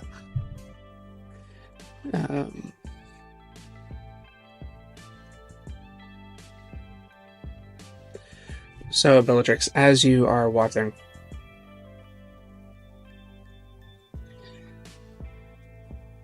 he does seem very much... He is clearly intrigued. But you can... kind of reading off his expression, he, after saying it's a pleasure to meet you, has not looked at you a second.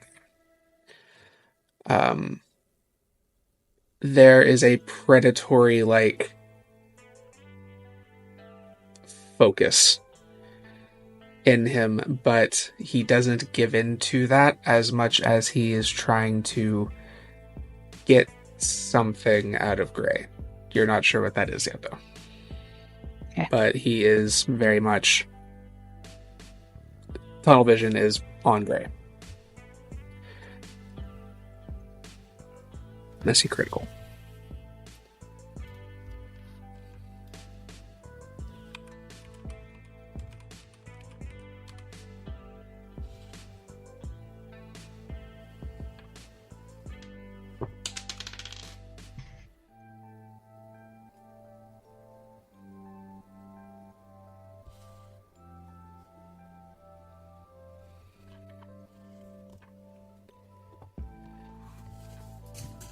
As you make your statement, he kind of watches you. And you have the moment that you had with Edwin where he was trying to read you. That felt almost intrusive.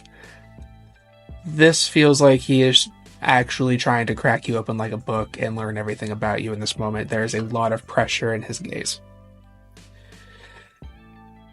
Continue to hold it.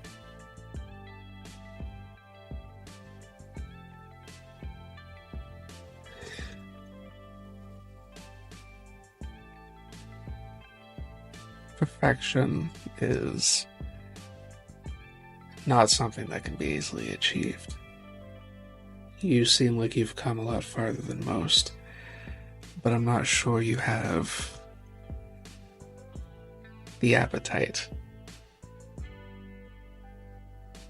to push yourself over the edge. Victor, you have no idea how far my appetites go.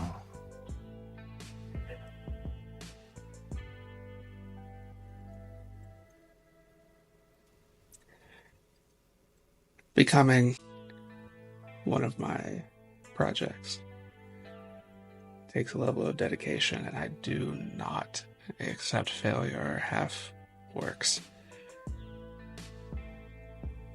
You see these images, and at this moment he turns to Bellatrix. You mention the pain of it. Perfection can only be achieved in pain. Beauty can only be fully realized through the experience of life, which life itself is excruciating. Oh, And should you... I completely agree. I mean, those who don't experience pain live in a bubble, never really knowing what the world is like and the limits that the body and mind could send to. For without pain, there is no need to climb.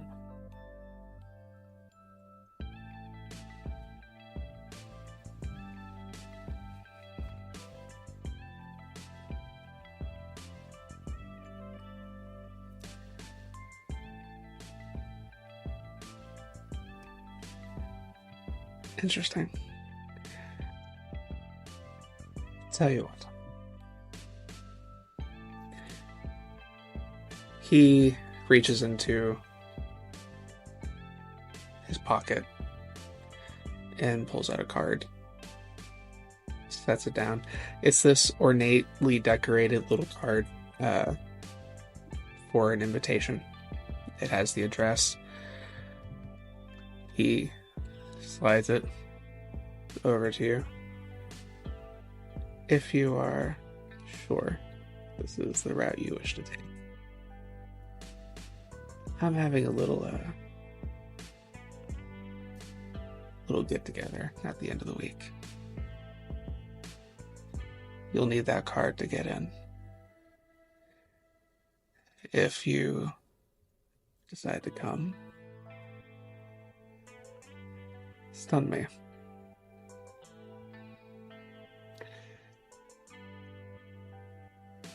And we'll talk.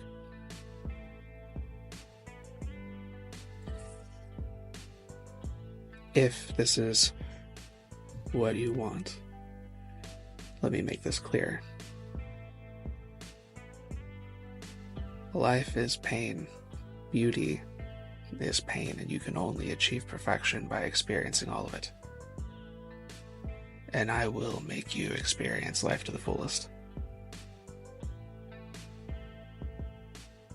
Do you understand? Promises, promises, promises. We'll see if you can deliver. But I'll be there. Lay my hand over his. Slide the card out from underneath his. His hand kind of lingers for a moment. And then he kind of pulls back from the table. Very well.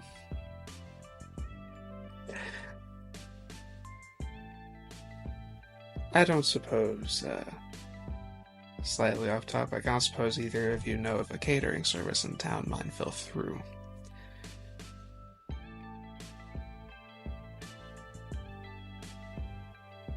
I think we might have a few connections, actually. Reach out to them. How many people are we talking? And Just a small thing. Maybe 20. exclusive company? Hmm? Exclusive company? I don't deal with unwanted guests. Think you'll find out more than just a pretty face. I look forward to finding out more. be in touch about the catering.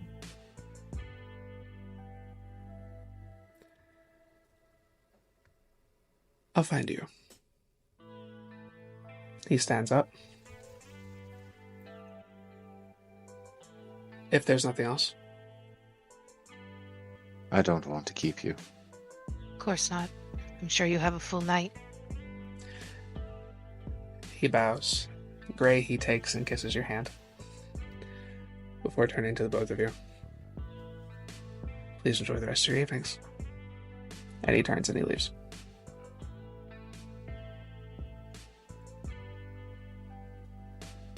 I'm going to pick my cup up and take a deep, inhale of these scents. Lower the card, take a look at it. It's the address that you were given earlier through Matthew's contact. This is the invitation card. This is how you get invited. For the gala, right? Not the private party? This gets you into the social event and the gala. Okay, sweet. What he was speaking of specifically was the social event.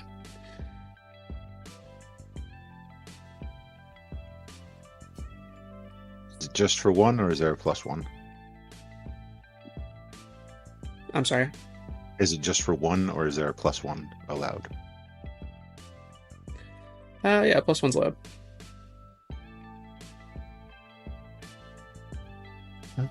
That gives Matt 2 people to work with.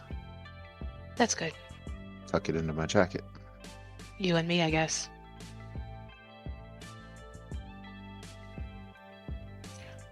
Not sure if the catering was a setup or... I mean, that kind of worked out really well. For me.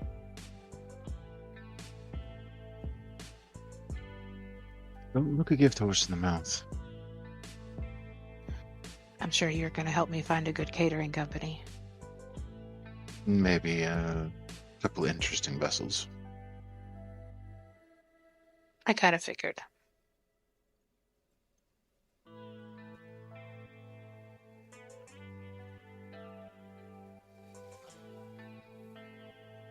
Let's go ahead and give him about another 5 or 10 minutes. I get the feeling he's probably hovering. And then we can make our way back. Of course. Besides, it's not bad a place.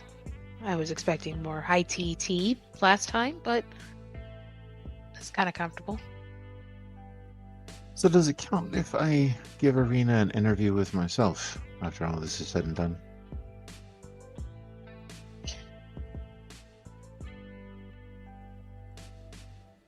I don't think she'd be happy about that, but it would fulfill her request.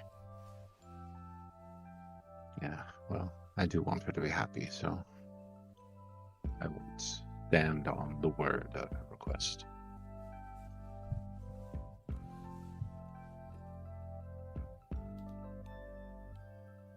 Did you see her face when Nick was talking?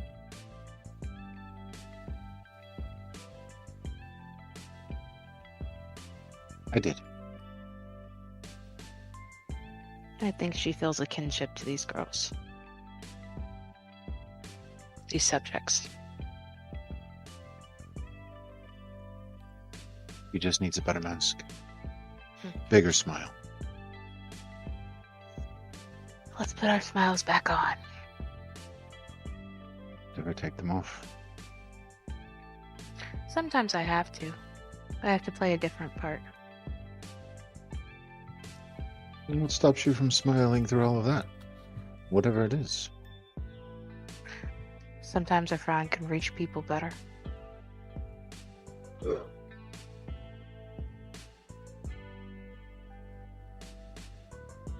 I prefer to keep them guessing.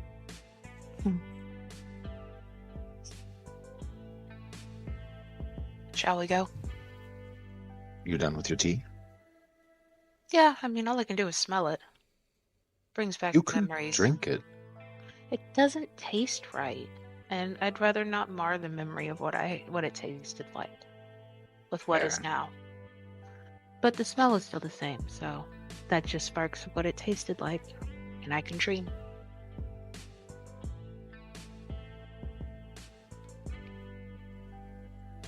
I'm gonna grab her teacup and drink it. And then Tastes like shit. Yeah. Absolutely. All right. You guys head on out. Are you heading back directly to the ascent? Yeah. Yeah. We should be able to get there within an hour. Okay. I'll say with travel and with what has transpired, I'll say you guys will arrive about the same time.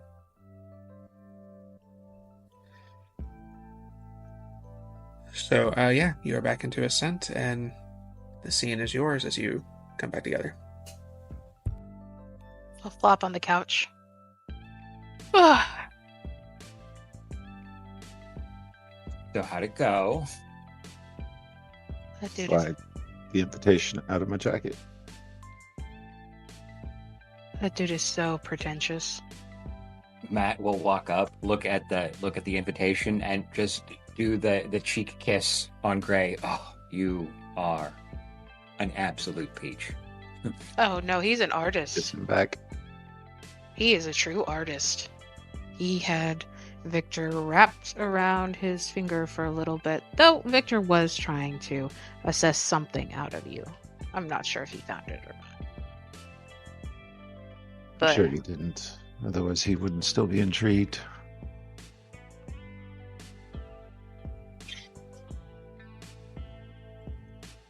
pretentious, but not to be underestimated.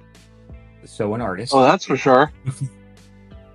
At least yours went a lot better than ours.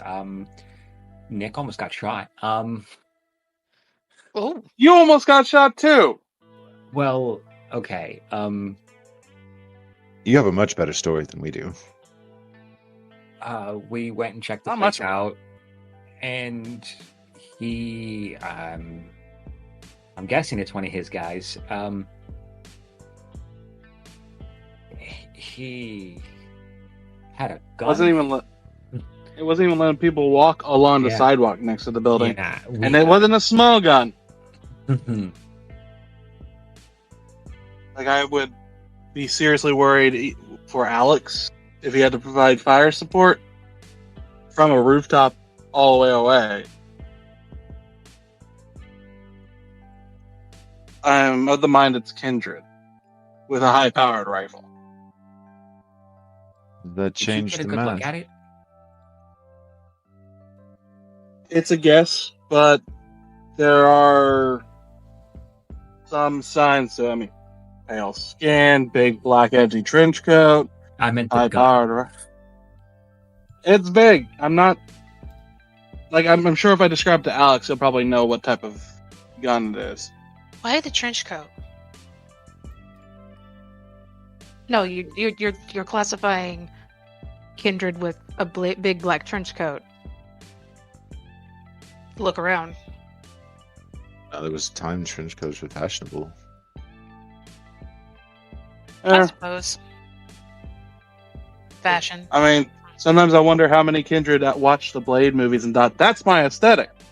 Well, that was my point. Now that I think on it, if it's a rifle, he's not going to be close. A rifle's for something from a distance. So if he's going to be walking that, Hold on, if we're gonna talk weapons, let me get the Navy SEAL in here. And he's gonna text Alex. Like, could you come up for a bit? I know, we got some information. We got some topics I think you might have some knowledge on. While he's texting. So he also asked us for a recommendation for a catering company because his fell through, he says. Either it's luck on my end or some sort of trap. I'm hoping for luck.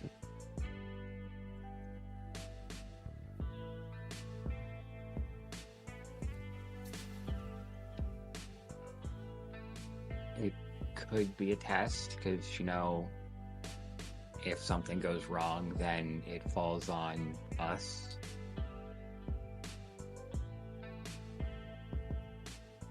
Yeah. We'd just have to make it reliable until it wasn't. So reliable the first night, and then the second night it's not. Oh yeah, dominoes, just absolutely perfect. Nothing could possibly go wrong. And then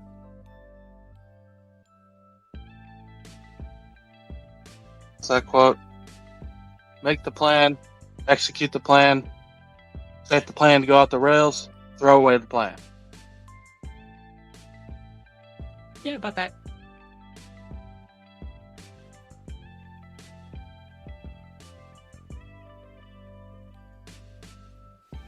At this point, would Alex have come up? Yeah. Alex comes into the room. Kind of. What's going on? Hey, buddy. So we might have some firearm things to work around. I was wondering if I could get your advice.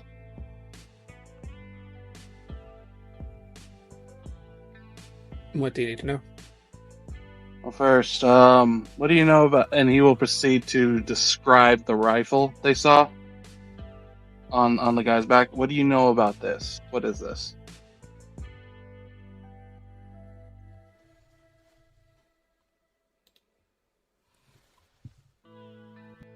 Just a moment.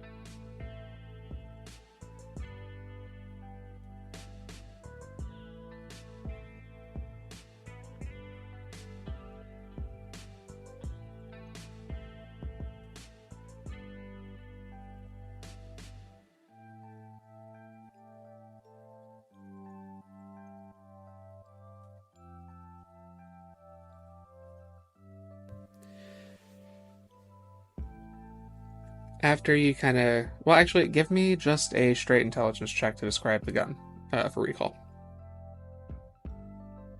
Okay.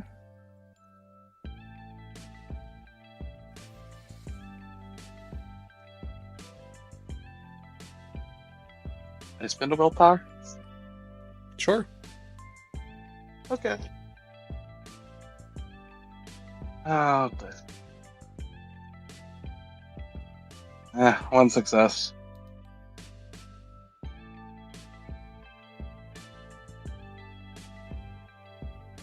Okay.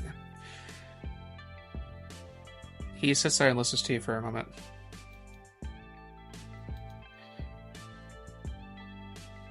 That could be a few things,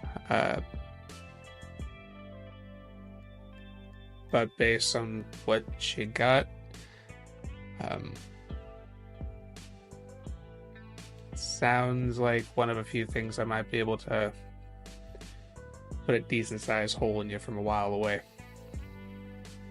Okay, so why would someone with a weapon like that be in the building they're protecting?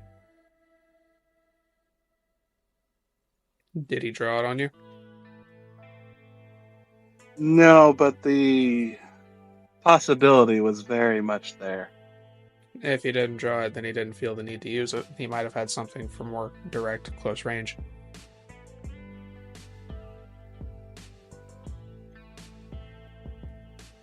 How confident would you be on a long-range Overwatch with a possible kindred having a weapon like that? I've never done it before, but if that's what you need me to do. You got the weaponry for high-end long range in the trunk of yours? Yep.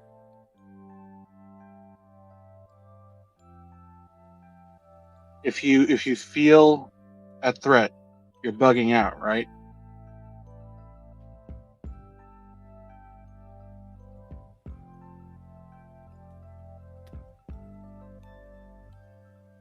Suppose that depends. On what? How quickly I figure things out versus what's going on at the time. It's the best you're gonna give me, isn't it? Alright. Alright, so in your experience, so this is what you have to deal with. Breaching's not an option. So with that, like, we can't really make like a humongous fuss unless it's absolutely necessary. What would you plan as an what's the term? Exfiltration? With weaponry like that on the table.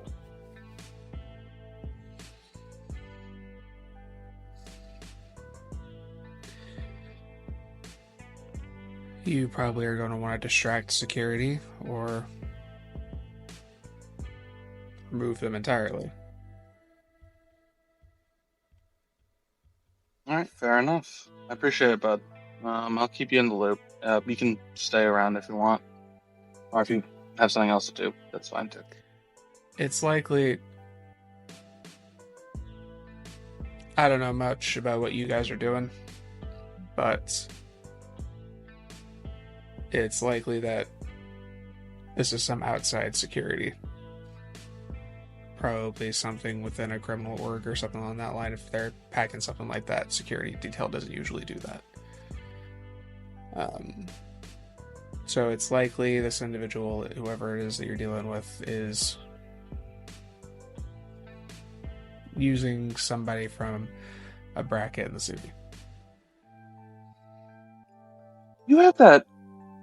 Who's that guy that you get your weapons from? What's their name? Like, I know it, but Nick is forgetting. I gotcha. 1 second.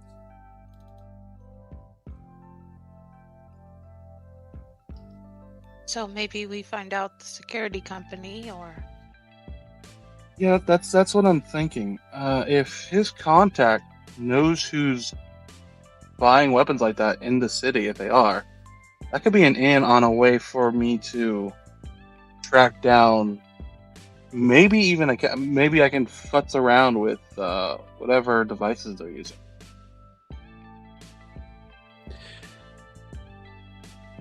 There's a couple people that I still hang out with from time to time. They work for this dude in town, goes by the broker. As far as I'm aware, nobody really knows his identity, but he does offer services like security. He gives a lot of people he gives a lot of vets jobs around the city and such like that. Could be what you're dealing with.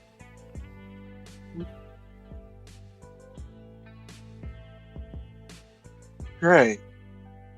Would you be up for meeting, like, if Alex can arrange it, would you be up for meeting this broker? You don't meet If the it's broker. possible. Shit. You might be able to meet one of his men though. Oh, that's a step.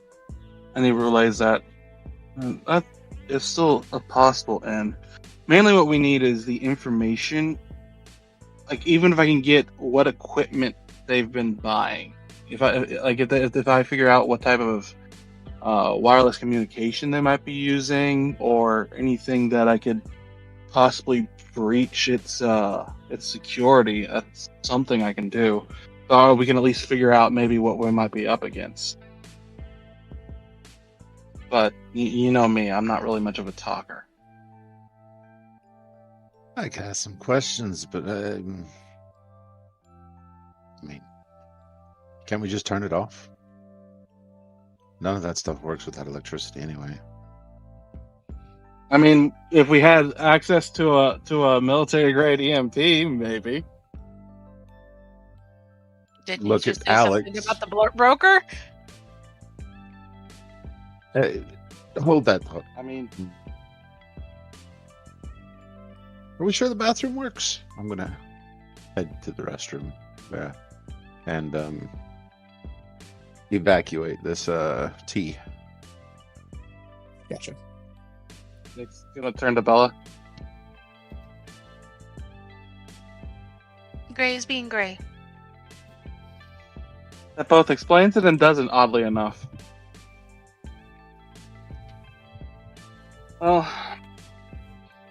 Well, he's just like, Alex, I guess that's kind of an in for us. Do you think you could set something up? I can talk to the guy that I get my munitions from, but see what I can do. I mean, that's more than I can ask. I appreciate it.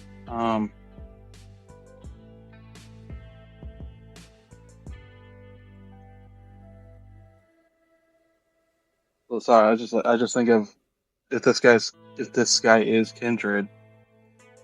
I mean, I have the utmost faith in your ability, Alex. I just don't want you. What's the term? If you can see them, they can see you. So is it a really good idea for Grei to speak to them, since he's already been seen by our target as a spy? That's true. Well, then that lies the question: is it Victor buying the munitions for his security? Because the security is who we think are buying the munitions. Grei is and very equipment. noticeable. If he starts asking around about security at a place that Victor is, someone might actually take note of him. I'm out of the restroom. Yes, honestly, I am extremely noticeable, and I don't intend on watching or talking to any of the staff unless I absolutely need to. I'm gonna deal with Victor. That tea is awful, Bella. That's some of the worst tea I think I've ever had. It's not even good going down, and it's definitely not good coming back. Told you not to drink it. Everything tastes bad now. I knew it was going to taste bad, but it's just... You did it because you're Grei. Yes, I did. Told you Grei was being Grei. Point of clarification. It is more than like that in the situation with the information you've gotten, he's not buying munitions or anything. He doesn't have men he's buying munitions for. He has likely reached out to the local Right, he hired mercenaries. He hired from the broker. Yeah. Right, and if Okay. Grei goes there asking for even munitions, and someone's like, hey, this really pretty person came by, and it ever gets back to Adam, or Especially to if Adam's... it's- Okay, then here's a pivot. Alex, when you're buying this stuff, since you know better than I do, is there a general inventory that is offered up to those that are offering the service? Like, is there generally the stock that is known to be used that and just by asking after certain levels of equipment, we could figure out what probably they're using, as if we're going to buy them? I have not bought outside of the stuff that I need to maintain what I already have. Couldn't say. Then this might be a dead end.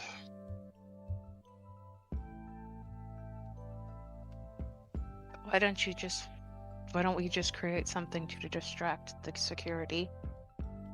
I don't see why we're... Isn't that the point of the catering service or whatever we're going to do there? Right. We were gonna cause a big enough commotion that the security is gonna have to deal with that. True, but the- I mean, but as a you're point, trying- You're trying to act like we're going in like guns blazing or attacking these people when the intention is completely opposite. We don't even want to get caught. Well, I agree. And yeah, the distraction is the point.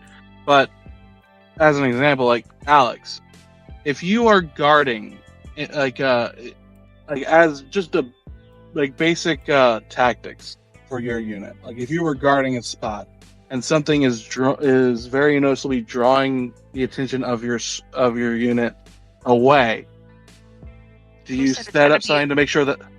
It's going to be away. It's not going to be away. Literally, it's going to be the people inside the building, the patrons, and the people that are invited that are the distraction. Here's the thing. You said it yourself. The guy with a big ass gun is not meant to be used close quarters, which means that Scared of a gun, Nick. I'm scared of one of y'all getting your head blown off as we're trying to get away. I will say, Do you understand we're not running off in the night laughing as much as you think I would do that? And maybe I have done that in other cases. Grei and I intend to walk out like, oh my God, what happened? That was such a scandal. That was the biggest, like, fall of a Toreador ever. Tee hee hee. So sorry, Victor. Good night. The only person that's going to need to be, like, getting in and out is Matt, and he shouldn't be seen.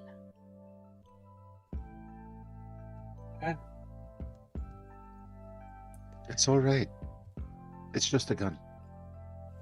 The worst it can do is put a hole in me. Yeah, well, maybe I don't want a hole in you. Yeah, none of us want holes in anybody. I mean, Grei actually might want a hole in him. I mean, Fine. I get the point. I get what you're saying, Nick. I get it, and I appreciate you're trying to cover your base on this one. It's good. I'm more worried. Honestly, I would rather not have Alex involved. Not because I don't think he can contribute. It's because I don't want you losing your friend in case something like this does go bad. Like Grei said, all it can do is put a hole in us. Alex, it'll put a hole in him, but he won't get back up. Okay. I can't argue that because I don't want him out there either. Alex kind of assigns a lot of the time, if security is holding something like that, it's probably a deterrent more than for actual use. Okay. Well, I appreciate. I mean, hell, at least I got a lesson out of a bunch of stuff here. I appreciate the information, Alex. Anytime. I'll let you all get back to it. And he turns and he leaves.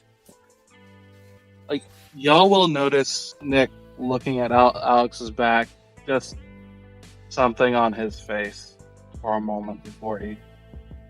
I know he's never going to tell you no, no matter how dangerous it is, right?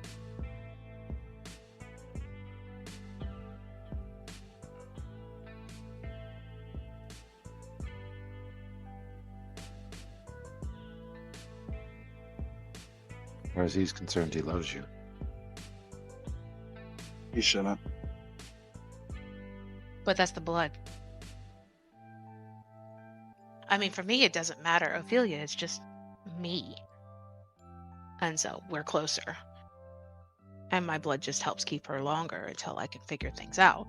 But for you, the blood makes him love you.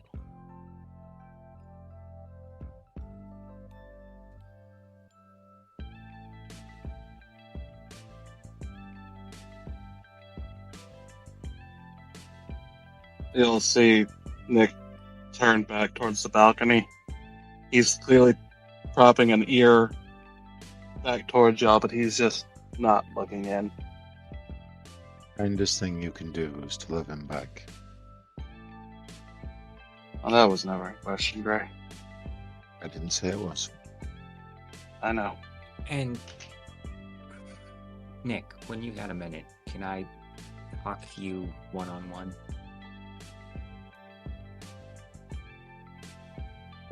After we're done up here, no. So I think that means that I have christened the toilet, right, before anyone else. So the restroom's mine, as far as property rights go. That is now your domain, your domicile. Oh, good. know. So you get to sleep in there at night. I've slept in worse. Same. I suppose I should head off. It's getting late, and I have a few things I want to work on before dawn comes. So I need to go shopping. Does anyone know where I can pick up a heretic's fork at this hour? Oh, what? Heretic's fork, you know. Prod the neck, prod the chest. A little bit of blood. You mean like The fact I know what you're talking about, Grey. The torture. I wish I didn't. basically the equivalent of a much archaic version of like a toasting fork? Oh, if you know where I could find an archaic heretic's fork, that would be even better. Well, not since the Dark Ages. And there's a reason I skipped that in college. The Renaissance was not a fun time. Illuminations alone were just Maybe I can find one adjustable. Oh, that would be nice. Sorry, I don't travel in those circles. Upside for everything, Grey. Everything has a purpose. Everything has a reason. I'll find you one. No, don't worry. I'm gonna go on the shop. I'm sure there's something open tonight. Somewhere. No, I wouldn't be surprised if there was something like it on Amazon. Should we share bats? Maybe they would know where one is. They're actually pretty informative about the city. We could do that.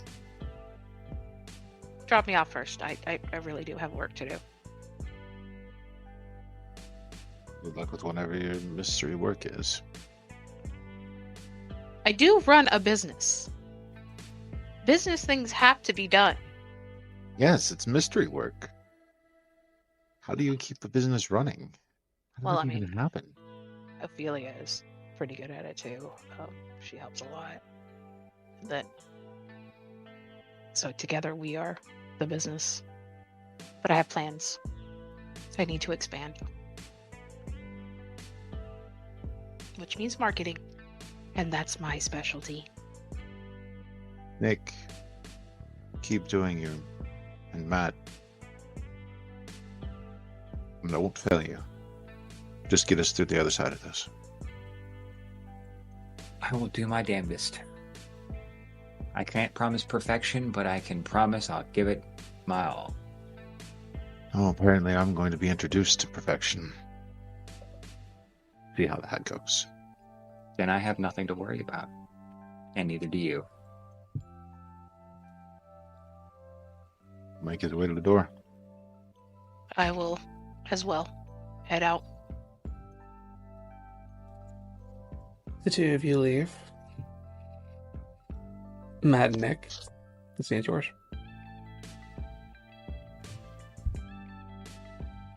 Is Nick on the balcony? Mm-hmm. All right. Leaning against the railing. Matt will walk out there, just kind of stare off into the distance and cross his arms. Now, I want you to hear me all the way through before you say your piece. I won't push. I won't prod. If you say no, I will absolutely understand. I get what you said before.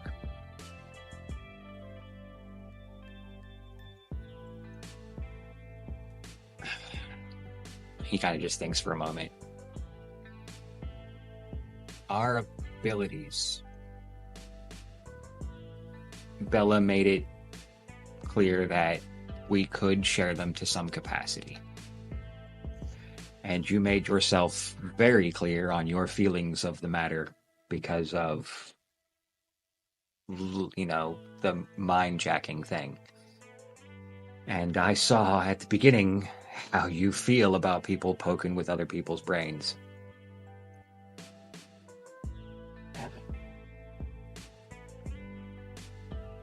The reason I'm asking you,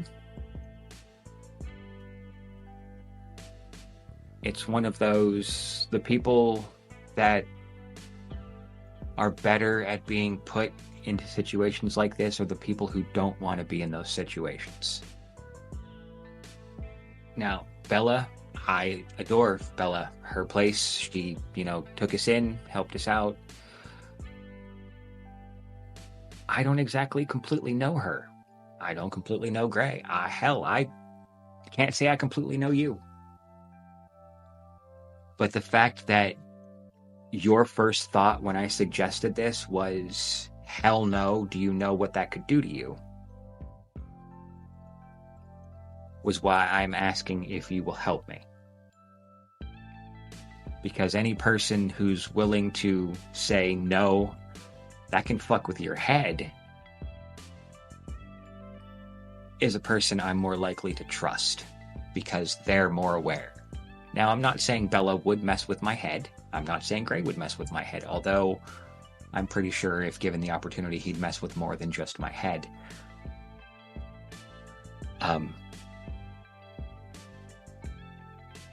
But the fact that you were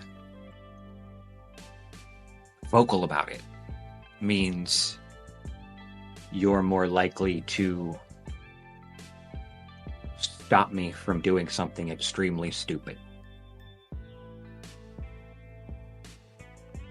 But again,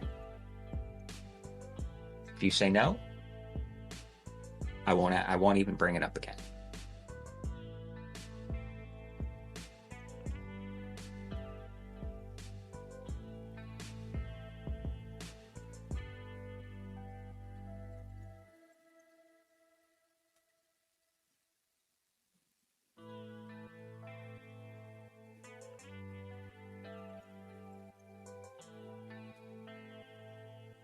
Will this help you keep Grei and Bella safe when they're in probably the position to be in the most danger?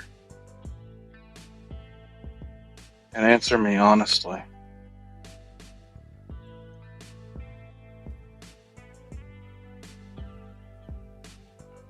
It's to keep us all safe.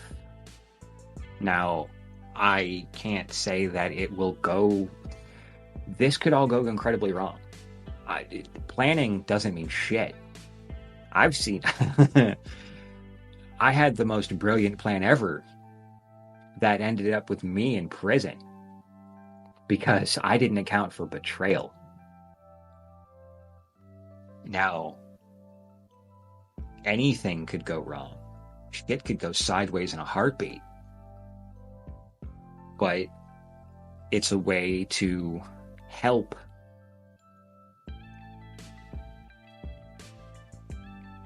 dilute any possible problems. Mitigate's the word I was looking for. Darla, I would like to insight on that. Is Matthew lying or telling the truth in this moment? He's not outright lying, but there is the slight, it's kind of more for me, but they're not, he's not discounting the help that it is, but it's more like 80-20. It's 80%, yeah, this is to help us, but then it's like mostly like, yeah, it's fucking awesome and I would love to do that. Then I'd say you can do charisma and persuasion.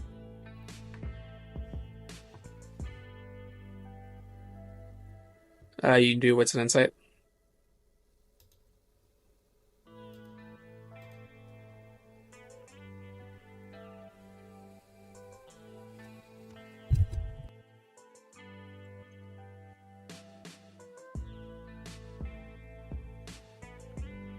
8 successes with a crit.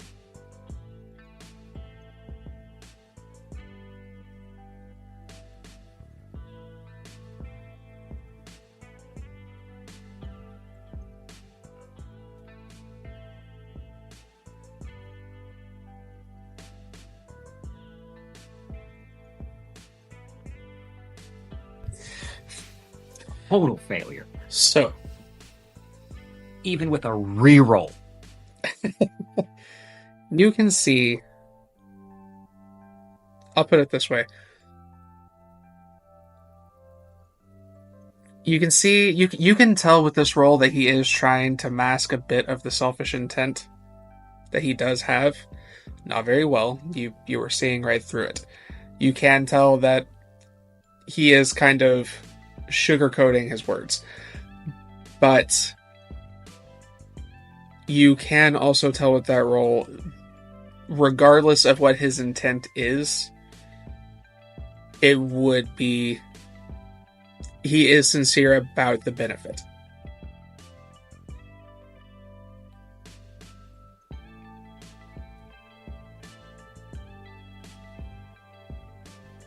Nick will look back over the railing, looking at the streets and city.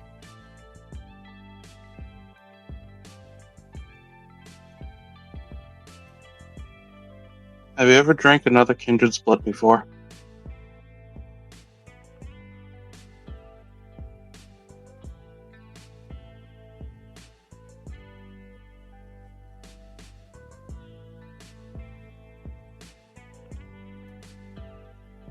Yeah. And I talk about my wife all the time, but she was never really my wife. Elena was the woman who did this, but we told people that we were husband and wife. Of course, back then I was Antoine. But we did share that. And it was kind of this somewhat similar feeling I got that when I looked at that picture on the desk. Only not as intense. It was still there. But I never understood really that that was because of that. I just thought it was I had a smoking hot wife who was just into some really freaky things. Did you know there's kindred that all it takes is once, and it might as well be a permanent, unending thing?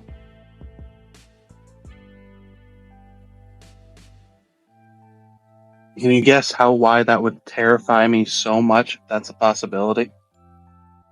Because then you lose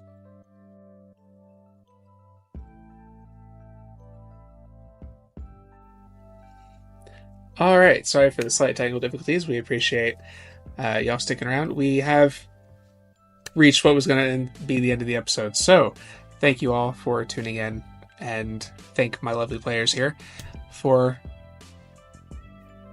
exploring this story with me. We will see you all in the next chapter.